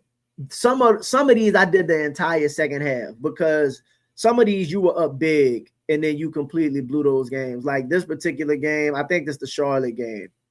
Charlotte, you were up 15. You were up 15 and a half. I remember one game Herb took 3 pull-up threes back to back to back. Bro, it essentially ruins what it is you're trying to do. And as I was looking through a lot of these games, bro, they got some of these fourth quarters, right? Like some full fourth quarters. Herb played 8 minutes in the fourth quarter, not taking a shot. Not taking a shot. I'm talking about 0 attempt. How is he going to be on the floor for 8 minutes in the game that you blowing the lead and not be able to take in it? Like either he won't and or can't take an attempt. It's just not going to be, it's not going to be ideal. Like you're not going to be able to, again, shout out to you, Fist. Sometimes we got to run the ball. You got to get automatic paint touches. Zion and Fizz, you got to use them. You got to emphasize it. That's why I talk about like the game plan and style of play has to be different because the factors that cost this team James Borrego did not lean into last season. Again, if I know how important the rebounding was from a number standpoint, or the shooting was, because again, you might not have had great rebounders, right? Let's say your more talented players were wing players or whatever the case may be. But if they're not playing like those players, then I'm sorry, you just can't play as much as you would like to play. Like, you just can't do it. Again, we could pick a game. Let's go to see which one of these like that they like truly blew.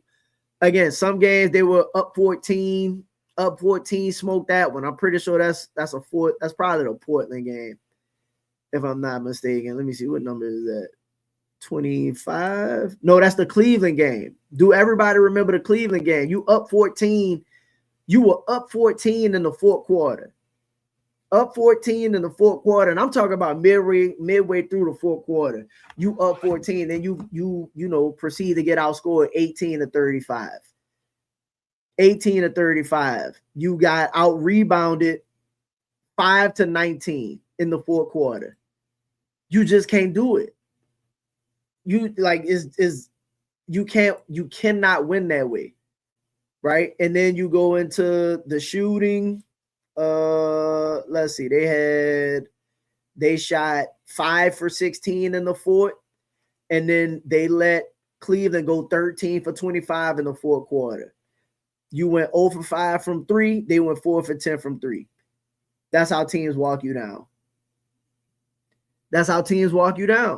So it's basically like, if you look at them in the second halves, the things that they did last season, to where like we know the most impactful thing that leads to them winning or competing or controlling games has to be either the rebounding, because the turnovers make a difference, right? But it's not the biggest factor. Like, you can still win games with turnovers, or losing the turnover battle. You just can't get dominated in said game, but you can make up for the turnovers to a degree. But basically what it boils down to is, if you're not going to be a great rebounding team, which again, maybe they didn't put the emphasis on going and get rebounds. Maybe they didn't put the emphasis on getting rebounds for them. Cleveland. If I'm not quarter, he only had 2 shot attempts. Can't do it. Like, it was plenty of 4 quarters, and I don't know if it's style of play, if it's emphasis or what, but it was plenty of 4 quarters I was looking at. No, I don't know. I'd have to go back and look. I didn't look, but I think the first Cleveland game because they blew the lead again in the first Cleveland game also. I think that was early in the season. I think this one was the second game, because let me see, Cleveland. Yeah, because they blew a lead in the second half to Cleveland. The first time they played them as well. They were up, let me see, 23. They were 23. They were down 3. They were down 3 in the third, like midway through the third, and then proceeded to get outscored in the second half, 47-64. You got out rebounded by 9-10. You did not shoot well. They were 17 of 45 in the second half. If I'm not mistaken, they got blasted from. You was 4 for 16 from 3, and then you let them go 11 from 21 from 3. So it don't matter, dog. It don't matter. That first one, they was on the 5-game win streak. Yeah, they had came off the games against like Indy and all of that, and then ended up getting smoked. Ended up getting smoked in that one, and then they were up on Cleveland big in the second. And again, they were winning in the second. They was close in the second half, and then got dog walked the second half. And then in the second time they played Cleveland, again, you were up most of that game. You were up big in the fourth, and then you just essentially completely let go of the rope. So like, again, man, you could pick a game, and like they just have these moments where they either rebound well in the first half, and then when a team decides to up the pressure, right? Most of these games, look at the rebounding. They got rebounded 9-13, 5-18, 9-13, 8-15, 9-4. Like they're losing the rebounding game in like all of the quarter. And it's not even for a full game. It's literally in a quarter. Whatever quarter the team decides to turn up the pressure, they pretty much lose the rebounding it. 10-16. They got out rebounded in this game, and this was the whole second half, but they got out rebounded 13-32. Like you just can't get out rebounded by 20, right? 9 for 17, 13 for 22, 9 out of 6, like out rebounded 9-16, 5-19, 8-13, right? Like so, those are the differences in when they win and when they lose. And it's not throughout the course of the game because they play even, but then they have these spells where they'll do it for a quarter, or they'll do it for, extended minutes where they just either decide not to. Playing bigger lineups helps with rebounding, put Zion at the wing, Queen and Missy. And that's why I think part of Joe Dumars getting deciding to let go of Borrego. If you remember, one of the things that Joe Dumars talked about with this particular team is wanting to play two bigs. Like the rebounding is a factor. He wanted to see two big lineups. Again, you could count on your hand how often Eve even played. Right? Like Eve just wasn't a big factor. And I know some of it he was hurt, but again, we were starting two wings at the 4 and 5 position. Like so when a team decides to say, because one of the games where it was bad for you was the early, I don't know if people remember the early Denver game, right? Both Denver games actually. So like the early Denver game, let me see. Denver was what? 3? No, Denver is 5. So 5, where is it at? Wait, no, it can't be 5. Denver is line 9. You were down 6 in down 6 in the third quarter, and then you got outscored by 10. How did that happen? Because you got out rebounded 8-15. When the team got healthy, they started Herb at the 5, and that is the issue. It was 2 years in a row, bro. They refused to make the determination to put Herb on the bench. They refused to bring Herb off the bench, and it cost you in the rebounding in 2 of your worst seasons. Think about this. In the years before that, right, you had JV starting, you had Steven Adams starting, you know what I mean? When you had, even if you go back to the Derek Favors, you weren't like this bad at rebounding a ball, but now you decide to say, okay, we're not going to play a center at all. Right, Daniel Tice barely was playing games. So then, like, of course, in your last 2 seasons, 2 of your worst seasons, you get out rebounded dramatically. You're not playing no big. It's not even that you don't have them. You're not playing them. So, and again, even if you want to talk about like the players that do if you're not going to rebound, you got to be able to shoot. Well, what's good, bro? I'm bad to make a quick run real quick. Everything straight. Nah, you good. Like, so just was kind of going through some of the list, and I don't know if you had an opportunity, so I'll go through some of this, but we was breaking some of this down. Essentially was talking about basically how like in certain quarters, right, the Pelicans, they'll have games because a lot of these are close games, right? They're kind of in games in the third quarter, fourth quarter, either up at certain points, down at certain points, and then you can almost track exactly what happens in said quarter. Like, Chaz, what was the game that pissed you off? Pick a game. Which game in particular that pissed me off? Like any of the ones like off the top of your head. I'm proud because the ones were like that might have pissed you off.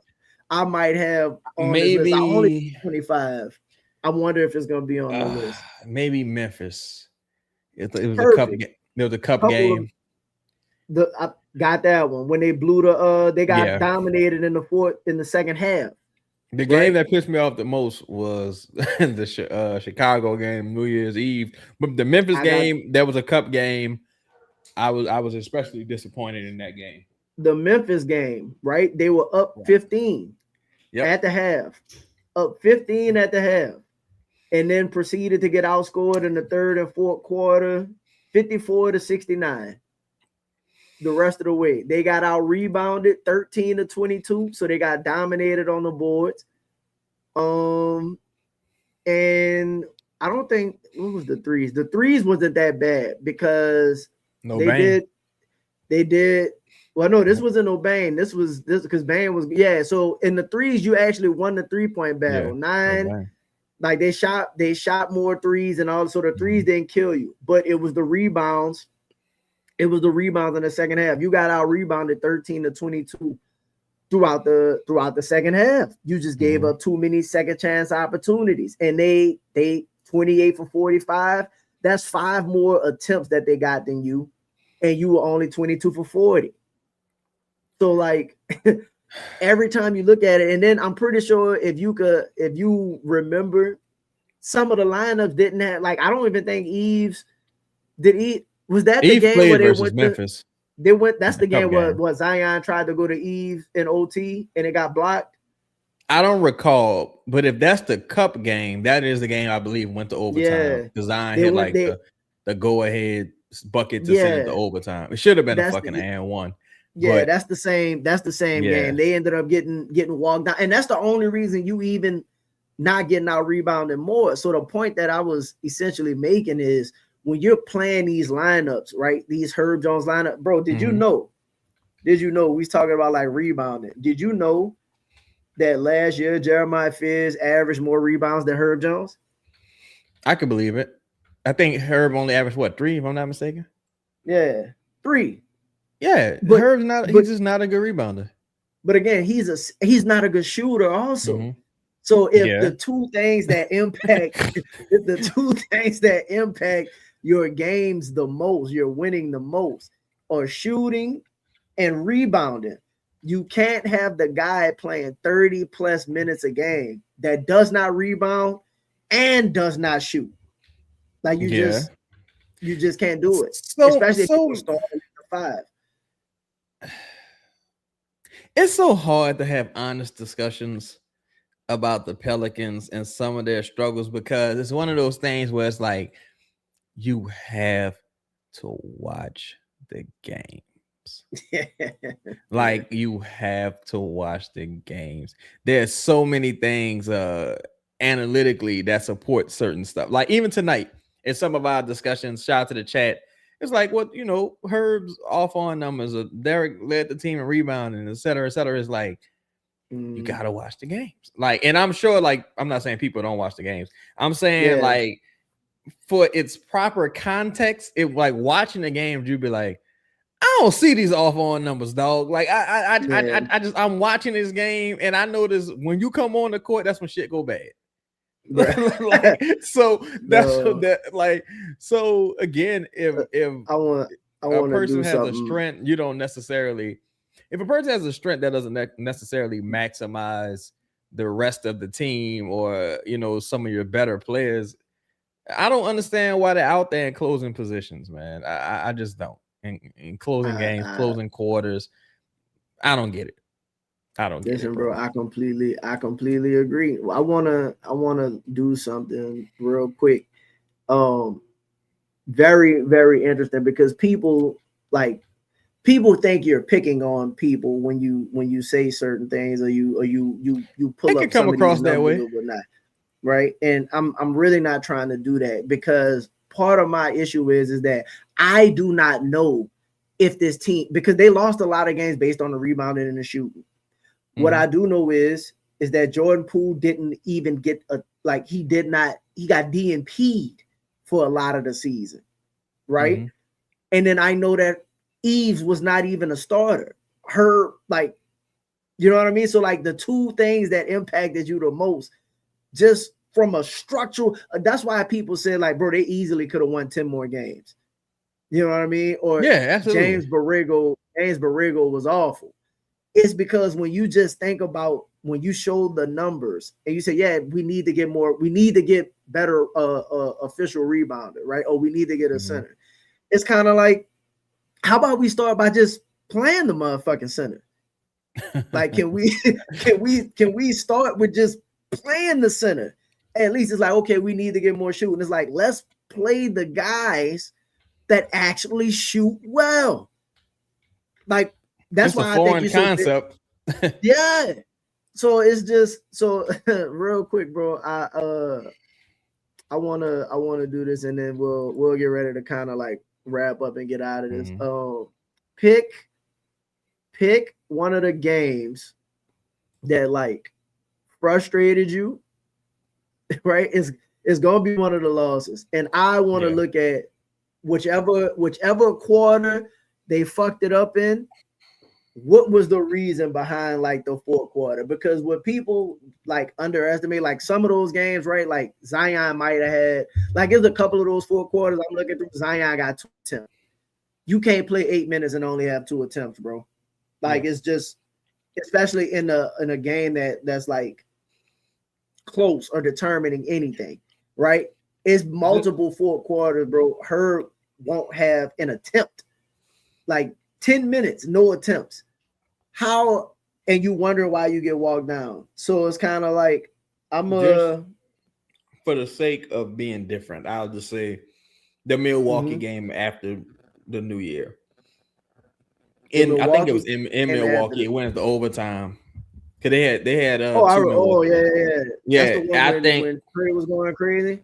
Yeah, I think the Pelicans just physically soft. Some of those. But know what? A better game. I got a better game. My bad. The Orlando game, the first official regular season Orlando game, when the Pelicans again led in the fourth quarter, if I'm not mistaken, close game, Poole going off, Zion going off. And they got walked down. And it's the troublesome two. It's always these two guys. They just abysmal. Let me see. This is in January. It wasn't even January. I don't think it might have been in. It might have been in January. 10. This was in. Yeah, it was January 11th. Yeah, it was January. See, that's what I'm saying. Like this shit is imprinted in my brain. Some of these losses, and I'm just like, bro, I remember that game. Like it was just. It was definitely on the list too. So just in general, if you look, they battling, right? 26 to 26, 32 to 32, close game. You take the lead, right? You up going into the fourth quarter, and then boom, you get outscored 37 to 20. Come on, bro. Quarter. Come on, bro. Come on, bro. Come on, bro. 37 to 20 in the fourth. Son. Come on, bro. So 37 to 20. You ultimately lose by 10.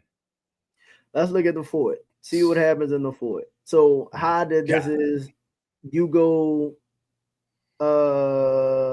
let me see what's the numbers. So I always start with the rebounding. The rebounding 13, you got rebounded 13 to 7. So I personally always start with the rebounding because that's how teams get back into the game. That they're not on fire, right? They gotta get second chance points. Bro. Right? So you were 3. Listen, you did okay. He played 18 minutes. Listen, in the fourth quarter. Listen, bro, in the fourth quarter, who played in the fourth? Spears played 5 minutes. Poole played 7 minutes, was 2 for 5, 1 for 3. He played 7 minutes. Zion played 8 minutes, had 4 shot attempts. Trey only had 2 shot attempts. Derek had 3, Fears had 3, Bryce had 1. Played 8 minutes in the fourth, almost 9 minutes in the fourth, and then Hawkins played 3 minutes, hit a 3. So, like, what do you think when you see that? Because your fourth quarter majority of your fourth quarter is Trey, Z, Bryce, maybe Poole at times. I just remember this game so vividly, and it was just like. Some of the people, shout out to Purple Jack. Some of these people shouldn't have even been shooting the ball in this court. Like just me remembering this game, I'm like, all right, that shot there was a turnover. Bro, Trey had 2 shots. Trey had 2 shots. You know what how this lineup should have been? This whole thing should have been. The 2 rookies should have probably had 1 shot each, right? With Zion and Trey 2 for 6. The 2 rookies 2 for 6. Zion and Trey should have had at least 4 of those shots. Like let's make them 2 for 2, right? 2 for 2. The best players got to get those shots. And I'm not mad at that particular lineup there, but I remember I don't even think Jordan Poole really got into the game at the end of that game. I don't. It just didn't make no sense to me, bro. I think Eve had like 5 rebounds on the game. He wasn't really getting in the game like that, and I thought Eve played well. I just remember that game, and again, I don't want to bring up certain players again. Traumatic moments. No, not even traumatic moment. Just like this game came, if I'm not mistaken, this game was after the Wizards game that they won. It was either right before the Wizards game or right after the Wizards game that they won. And bruh, look at the Orlando. I don't even want to go there. Look at the Orlando shot difference. Paolo, 4 shots, 5 free throws. Desmond Bane 4 for 5. 5 shots. Yeah, 5 shots. Then he had free throws as well. So he shot 4 free throws as well. Anthony Black is the other 2 shots, and then Goga took 2 shots, but they probably was dunks. 2 for 2. H. Bizzle put up another one. H. Bizzle put up another really good one. That Knicks game when Fears got benched for DeJounte. Fears got benched.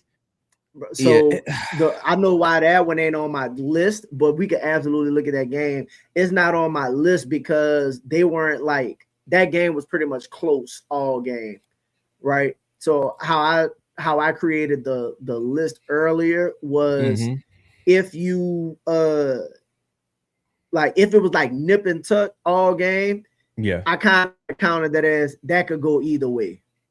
You know what I mean? Those games could go either way, but in the next game, see, because look, you got outscored early in the first, then you battled back in the second, you took over in the third, and then in the fourth, they beat you in the fourth. Now the thing is that in the fourth, though, if we go to like just the fourth quarter numbers, fourth quarter, all 12 minutes, 2 attempts. All 12 minutes in the fourth, 2 attempts.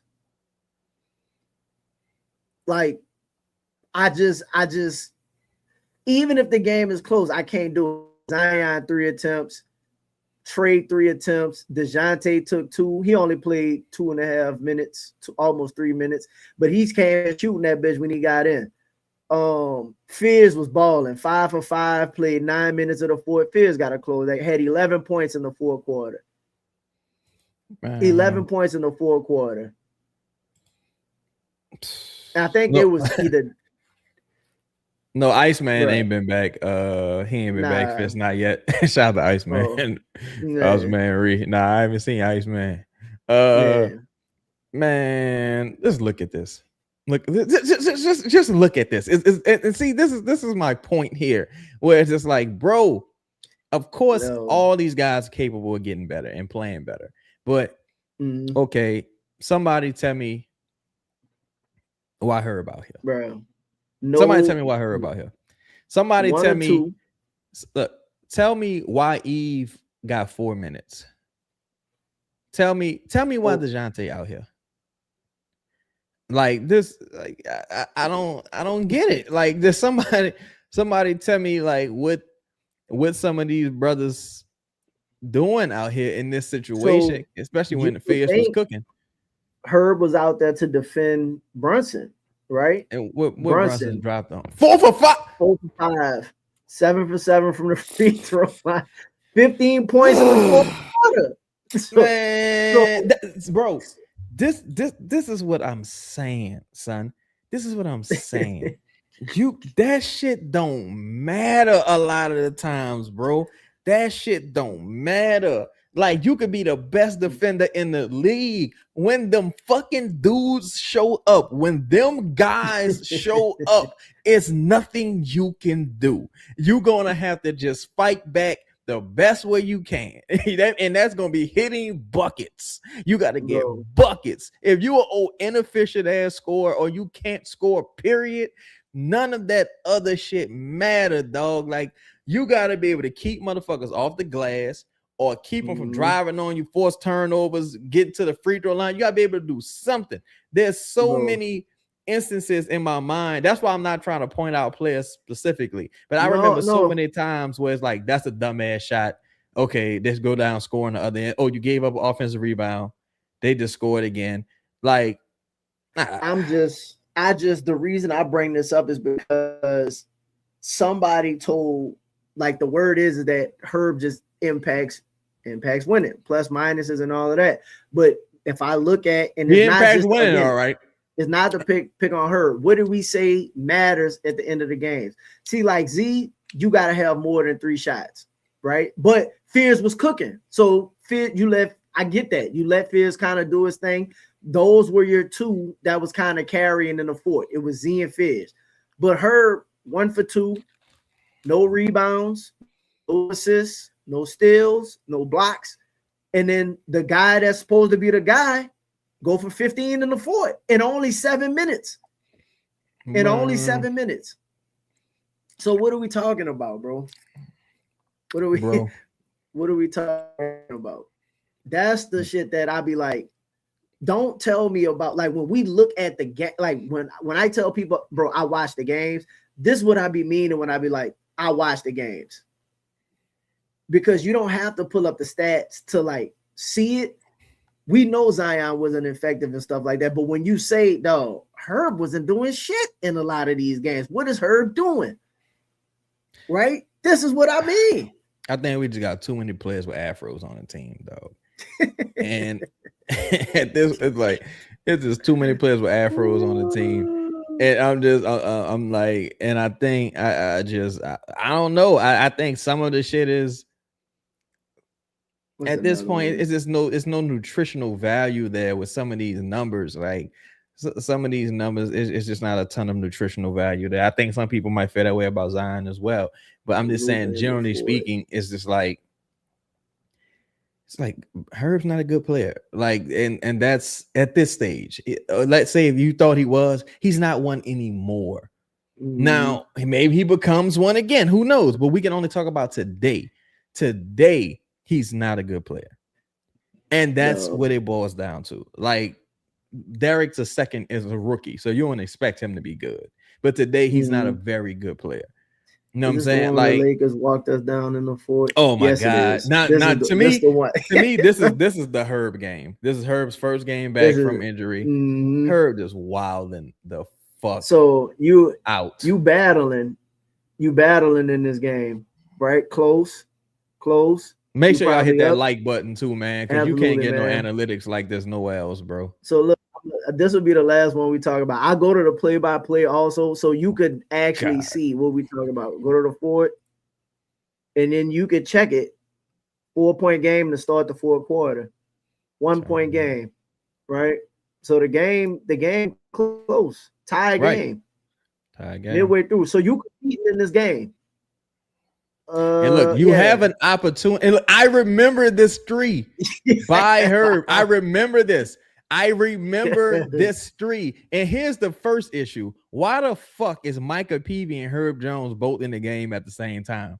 So Zion misses the free throw. It's a Micah causes the turnovers, like a fast break opportunity. Herb wows the fuck out. Mystery, right? Like I remember this. Like, why? But my thing is, again, why are these guys in the game together? Why is Michael Peavy and Herb in the game together, dog? Bro, I firmly believe, again, I'm telling you, dog, I think they were, I believe they were throwing games. Go to the fourth quarter. They're strong. We talking about Borrego? Yes. I can believe it. I ain't gonna lie. I think he was throwing games, bro. Look at the fourth quarter number. So you would think, okay, what is Trey did not shoot well. Trey was 1 for 5 in the fourth. Yeah, he did not shoot well. Okay. He had 8 points. He scored some from the line. Zion, see this shit here? This unacceptable. You can't play 10 minutes and shoot once. Oh, fuck no, you can't. 100%. One of your buckets was what, an and one, and you never shot the fuck. And this is the thing. Nigga played 10 minutes, shot once. One of his final buckets was an and one. He ended the game with 24 points. You probably could have got like 35. Yes. Like, what are we doing here, man? let's give Z some smoke too. This the shit that I be talking about right But here. if that's the same I'm looking game at I'm the talking games. about, I might be looking at the wrong No, this game. is Hold up. nah. Did he have That's the game he had 24? You know it ain't nothing to see what he had. Yeah, I think it is the game. No, that was in LA. This was in New Orleans. I'm thinking about. He only had 50. He was 7 for 13 at 50. See, you can't shoot the ball again. 7 for 13. Yeah, man. What are we doing? 13 attempts for a full game. You 50% from the field.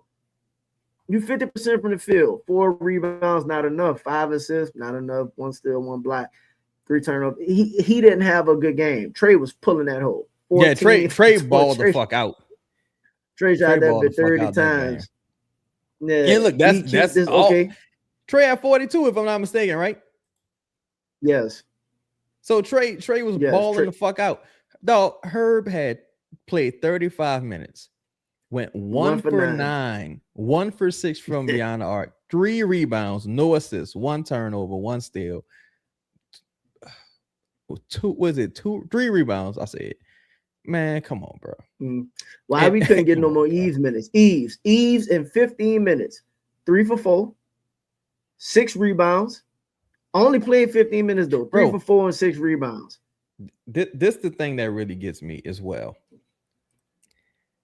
Again, Herb played 35 minutes. Luka played 37. Luka had 30 points, shot 11 for 22 from the field. Right? And look, that's just from the field. He went 3 of 10 from beyond the arc, right? Yes. 10 assists, 5 turnovers, 2 steals, a block. Like he had more steals and blocks than Herb. Even if you say, maybe he was guarding LeBron. 10 for 19, 30 points, 8 assists, 8 rebounds, 2 steals, a block. Like, what you doing out there, son? What are we talking about, man? Like, that's why, again, these are games you be like, no, I remember this game, dog. The numbers look like this, but this player wasn't good. Like, and like again, Zion, 15 points on 13 field goals. That you missed 4 fucking free throws. That's totally unacceptable. Totally. Yeah. Herb 1 for 9. After 1 for 4, bro, you was 1 for 6 from 3. You like that's the discipline. Like I need those shots to either be Trey Murphy attempts or Zion attempts. No, Eve was balling in his 4 attempts. Made both his free throws, 6 rebounds, 2 assists. He almost had a double-double. Only got 1 foul. Couldn't get back in the game. Nope. Couldn't get in the game. That's what we doing. Like 16 fucking minutes. Couldn't get in the game. Yep. Man, all right. So, bro. And to me, it's not a knock on Herb. To me, it's the coach. Because the coach allows that. Like, if I'm a play, like that's like with the Kawhi shit. I'm trying to get as much money as possible. It's up to you not to give it to me. But so I blame the coach. I don't blame Herb whatsoever. I think Borrego was some shit in that scenario. Ain't no way in the world you're supposed to let that continue. Like, I don't know what the edicts were, or if motherfucker was forced to play this person or play that person. I don't know, bro. I don't know. It's possible. But no. I just know when we look at Poole had 0. 100%. Did Poole play in that game? He did. He played. He didn't shoot well. Oh. He didn't shoot well. He played 18 minutes. Went 0 for 4. Yeah. But you see, he 0 for 3. He ain't 1 for 6. And he a shooter. Yeah. It's like there's no reason Herb should have been second in minutes that night. Herb was terrible. And he came off an injury. Started immediately and was terrible. 35 minutes. You shot second most on the team. You shot 10. You shot 43s, but Herb shooting 6 of them bitches is a problem. But you went 10 for 40 from beyond the arc, bro. Man. 10 for 40. Even Jeremiah Fizz, it's like, what we doing? 4 for 13. Luka, like, what are we doing here? 4 for 13 from the field, 1 for 6 from beyond the arc. Yep. And this was What are we doing here? And again, this was a And you close game in led. the fourth This quarter. was a This dog was a fight. close game. This was a close game in the you fourth won quarter. the second and third quarter. You won Yes. both of those. You won the second quarter by 7 points. You won the third quarter by 4 points. You was getting fucking points up. Yep. In the fourth quarter, you scored 17. That's the point. And you at home. And again, how many minutes? This is why I'd be like looking at the minutes. Oh, okay, so you're struggling scoring. How many minutes does Herb play in the fourth? 10 fucking minutes. It's no, bro. It's 10 minutes. It's no rationale. No, listen, 10 minutes, 0 for 2, no rebounds, no assists, no steals. Like, you're doing nothing for 10 minutes. Luka in the fourth, 2 for 3. Zion and Herb in that fourth quarter couldn't have been any more ineffective. Yep. Zion and Herb in that fourth quarter. Could I have to say both of them? They each could not have been any more ineffective. And it's certain shit, too, bro. Go ahead. I'm gonna just say this to this point. If Herb is being this ineffective, why not just go with Eves? Like you again, why not just play Eve at that point? At least you play have big, and at least I can control. I got a rim deterrent, and I can control the rebounding a little bit better. Maybe I create more. I don't want to say like spacing for Z, but maybe we create an advantage for them to dominate inside a little bit more. If Herb is not shooting and or rebounding and or stopping, what are we doing? And it's never to pick on Herb, but kind of like you can do this with almost any game. I think again, bro, it's too many players on this team with afros. And it's like you can argue that you should only have like one, maybe two, right? There's too many niggas with afros on this team, and they just not performing. Like it just the next game. They not. Oh my god! They just got dominated by them. I didn't put them because they just beat the shit out you. Was this the game? Yes, this was the game. Either right before that was the game. Please go back to that game. This is what I mean. DQ game. This is the DQ triple double. This is what I mean by bullshit, right? This is what I mean by 14, 12, and 16. It's the DQ triple double game. This is what I mean by bullshit. And I have, like, for example, Trey does this a lot, and Derek did this as well, right? You beat up on the tanking team, did your thing, right? Even Michael Peavy, shout out to him, had a good game as well. Zion as well, beat up on the tanking team. Now they didn't run away with this game. This was a somewhat competitive game. They didn't run away with this game early on. It's close. They beat them in the third. Well, not even in the third. The second and the third. They kind of started to separate a little bit. Right. So they didn't like run away with this game, like beat the dog shit out of them. Right. They just played a bunch of nobodies, right? If you just go to like random points of the game, it was in the second quarter, it was close, 3-point game. At halftime, the Pelicans was up led 10 by at the 10, right? This wasn't like no beat down, right? But whatever, because sometimes at the end of the game, you take your foot off the gas and guys they kind of pulled away in the third. The following game, Orlando, when you played the prior game when you played Atlanta, they beat the shit out of you. The following game when you played Orlando, they end up beating you as well. Beat the fuck out you in the fourth. So I'm like, y'all, where's the real deal? Please go to the Atlanta game, please. Yeah. Hold on. Like. So Atlanta beat the brakes off you both times. First quarter was up. They cruised pretty much, and then from the jump ball, it was over. Yeah, from the jump ball again. Look, Zion. What the first quarter looked like? Zion, no attempts. So like you get outscored 6 minutes, no attempts. 26. Zion? 6 minutes, no attempts. Really 7 minutes, no attempts from Zion. Yeah, Trey didn't play this game, but it don't matter. Because if there's no trade, there's no reason for you not to shoot. It's just like Yeah. Carlo started, but why is Eve not starting? Why is Eve not starting? I don't know, bro. I think you get what I'm saying. I think so many politics went into last year that kind of just like corrupted the whole thing, bro. Like Herb didn't play. So many politics went into last year that just totally corrupted the whole thing.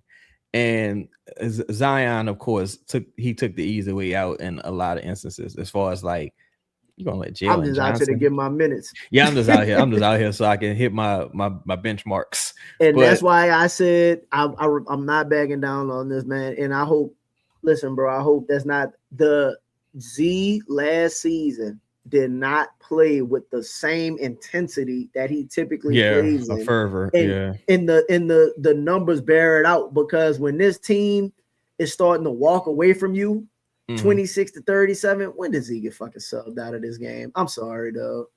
I know I'm sorry. Let's see, 7-11 is close.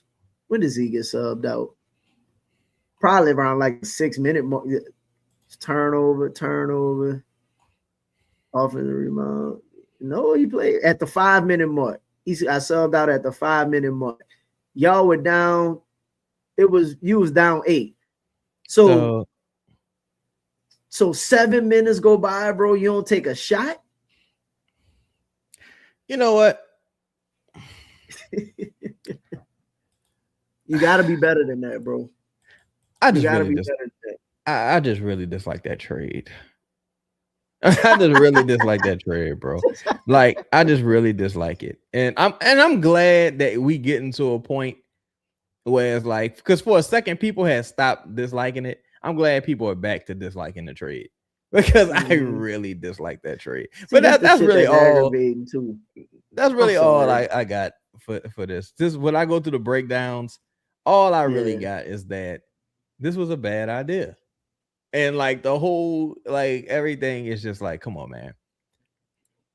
Because I don't measure you by how you play against bunk teams. I measure you by how you play against good teams. And I think 100. they were for a lot of good teams, they were in the battle. Like, you know what I'm saying? They were in the battle. But there are also plenty of examples where you just got your fucking teeth kicked in. And like it could be like one quarter where they just kicked your fucking teeth in. Or you entered the game. Or you entered the game and you were just clearly defeated. Like, you were just like, oh, we can't win anyway. Now, then sometimes they'll wake up and come back like, we down 10. Now we back. We up. We up 3, 4, 5. And then you just lose the game.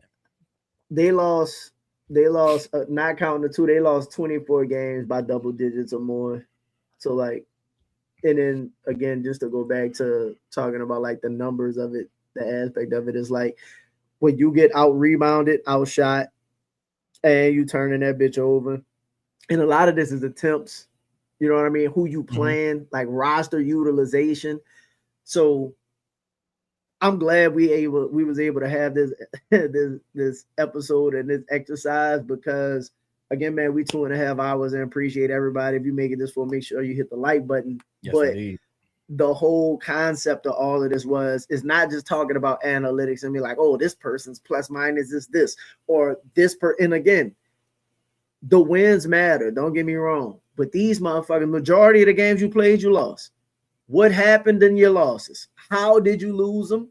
What was the cause of you losing them? Right? And let's start looking at those and kind of like breaking that part down. And everything that we think is exactly the reason why. Do you need a rebounder? Yeah, you need a rebounder. But a way to go ahead and help that is play the motherfucking people that rebound. Stop playing people together that don't rebound and or shoot the ball.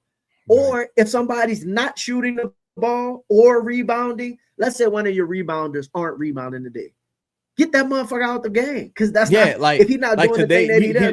Just don't have it today. Like he might just be having a bad game. Maybe he don't have it today. Yeah, let's take him out. Like, because bro, only people you're supposed to stick with is your stars. Like Zion and Trey. Yeah, he gonna figure it out. But everybody else is like, he don't have tonight. You get in the game. Like, I don't know, bro. Some stuff is different though. Second nights of back to backs, this, that, and the fucking third. I just think too much of what the Pelicans did was gimmicky. So it's cool, bro. We'll see. Yeah. We'll see. Yeah. We'll see moving forward. Overall, we'll close with this. We just because I don't. I ain't gonna lie, we pull them up throughout the show, so we could. We good. Then. Let's see. Yeah, let's see. Which one? Yeah, shout out to Big Ike, man. Appreciate y'all, man, for joining the show. If y'all were Joe, what direction would you take to make this team competitive for seasons to come? Plural. What would you do?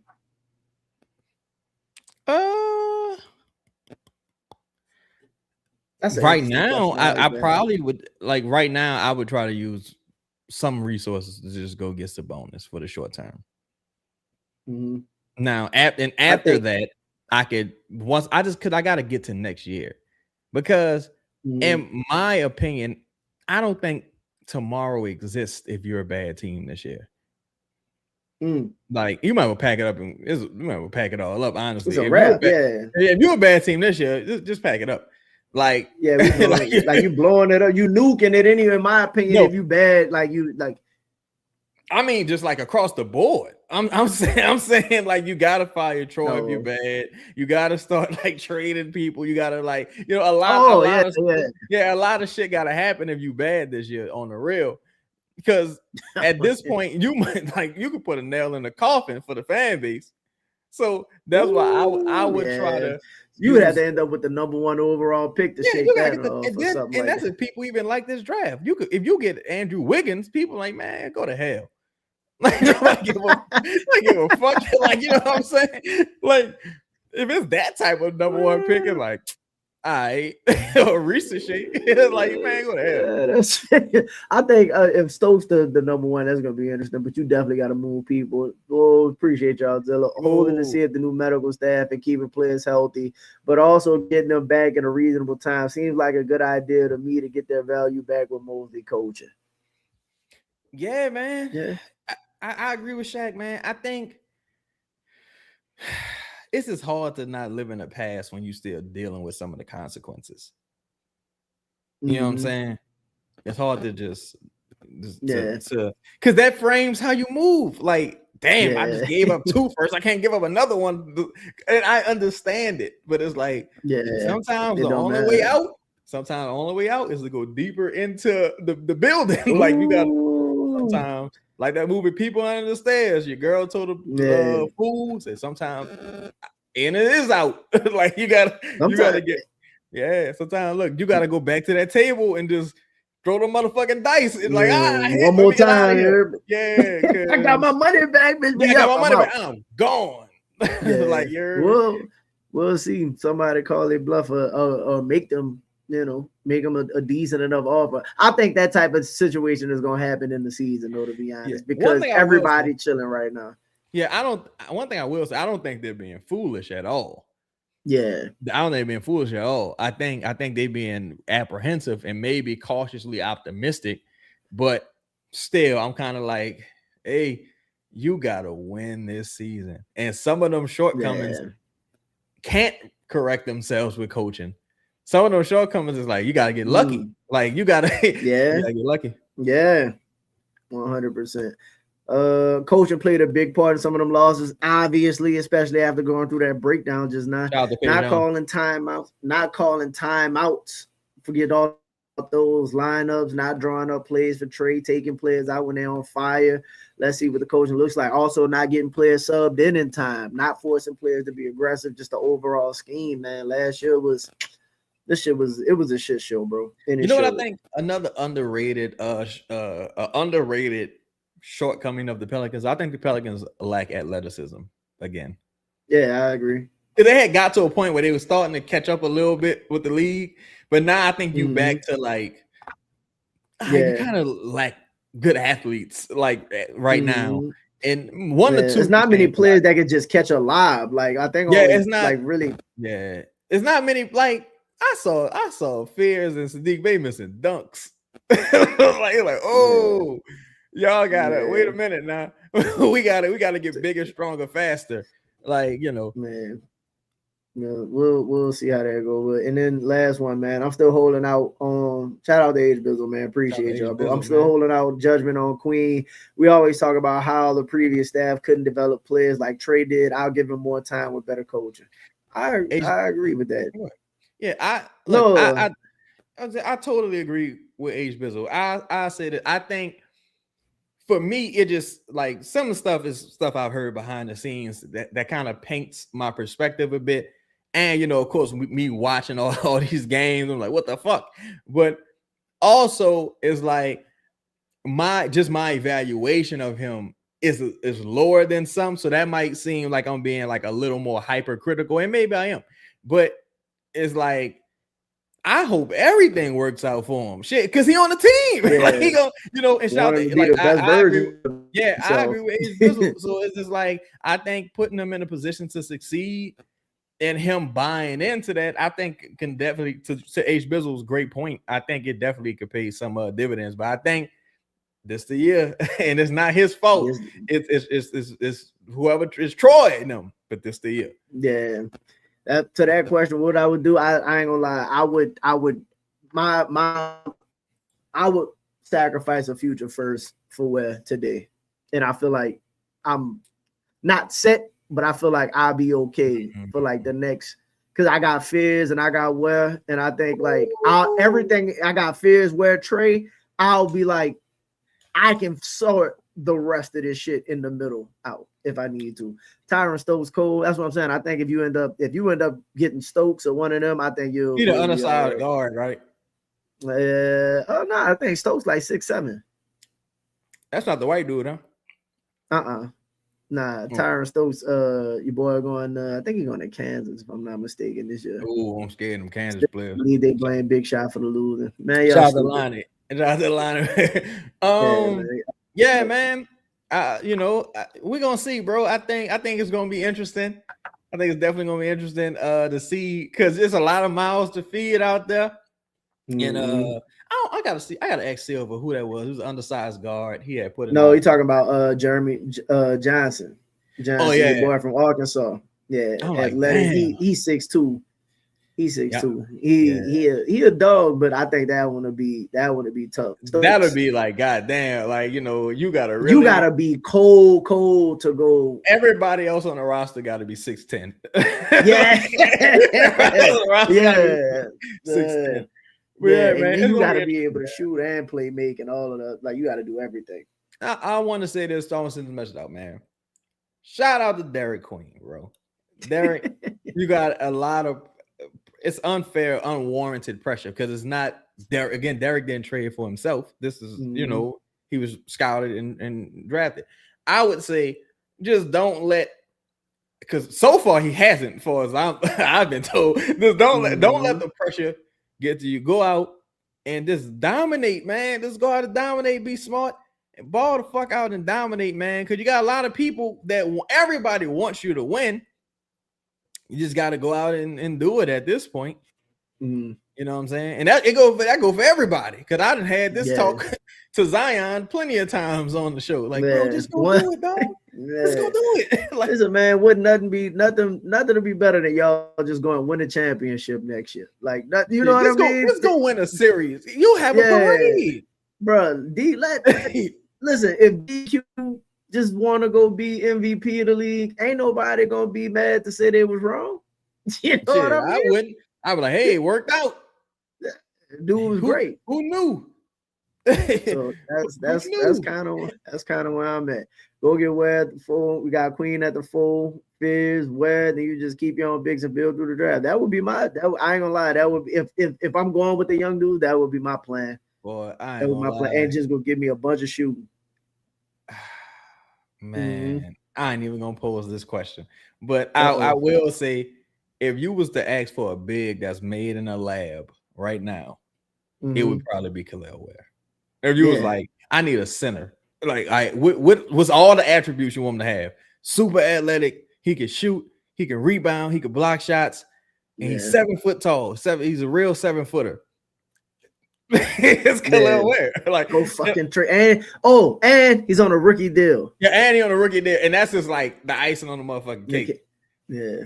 I would do it first for that dude right now. Like, so I don't know. But man, you know, appreciate everybody, man, for tapping into the show, dog. Like, appreciate everybody. Oh man, hold on, dog. This show was so long. Hold on. I gotta give y'all applause for yourself, man. Yes, indeed. Make sure y'all subscribe, share the channel 100%, man. Chaz, tell the people where they can find you, bro.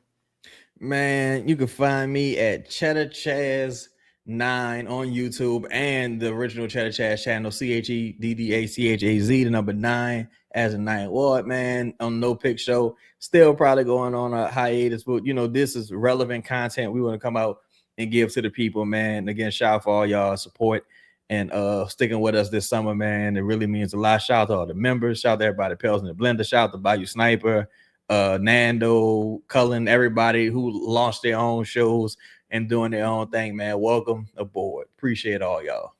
100%, man. And look, also, man, become a member of Pels and the Blender. You know, yes, y'all. Look, we at that point right now. We're gonna continue growing, doing what we can. I got some cool stuff I'm ready to do. I'm working on some shirts, some hats. We'll be able to start doing some of those and some other cool content. I think thinking about creating some more ideas and whatnot. So appreciate everybody, man. Y'all be safe. Look, beginning of the week, get y'all kids to school, make sure they get in bed and whatnot, rested up. If anything happens, obviously y'all know we'll catch y'all with another one tomorrow. Y'all got the 2-for-1 today. Appreciate y'all, man. Y'all be safe. We go ahead and rock out with the outro for a little bit. Y'all be safe. Pels in the Blender. I'm May Davis. Peace.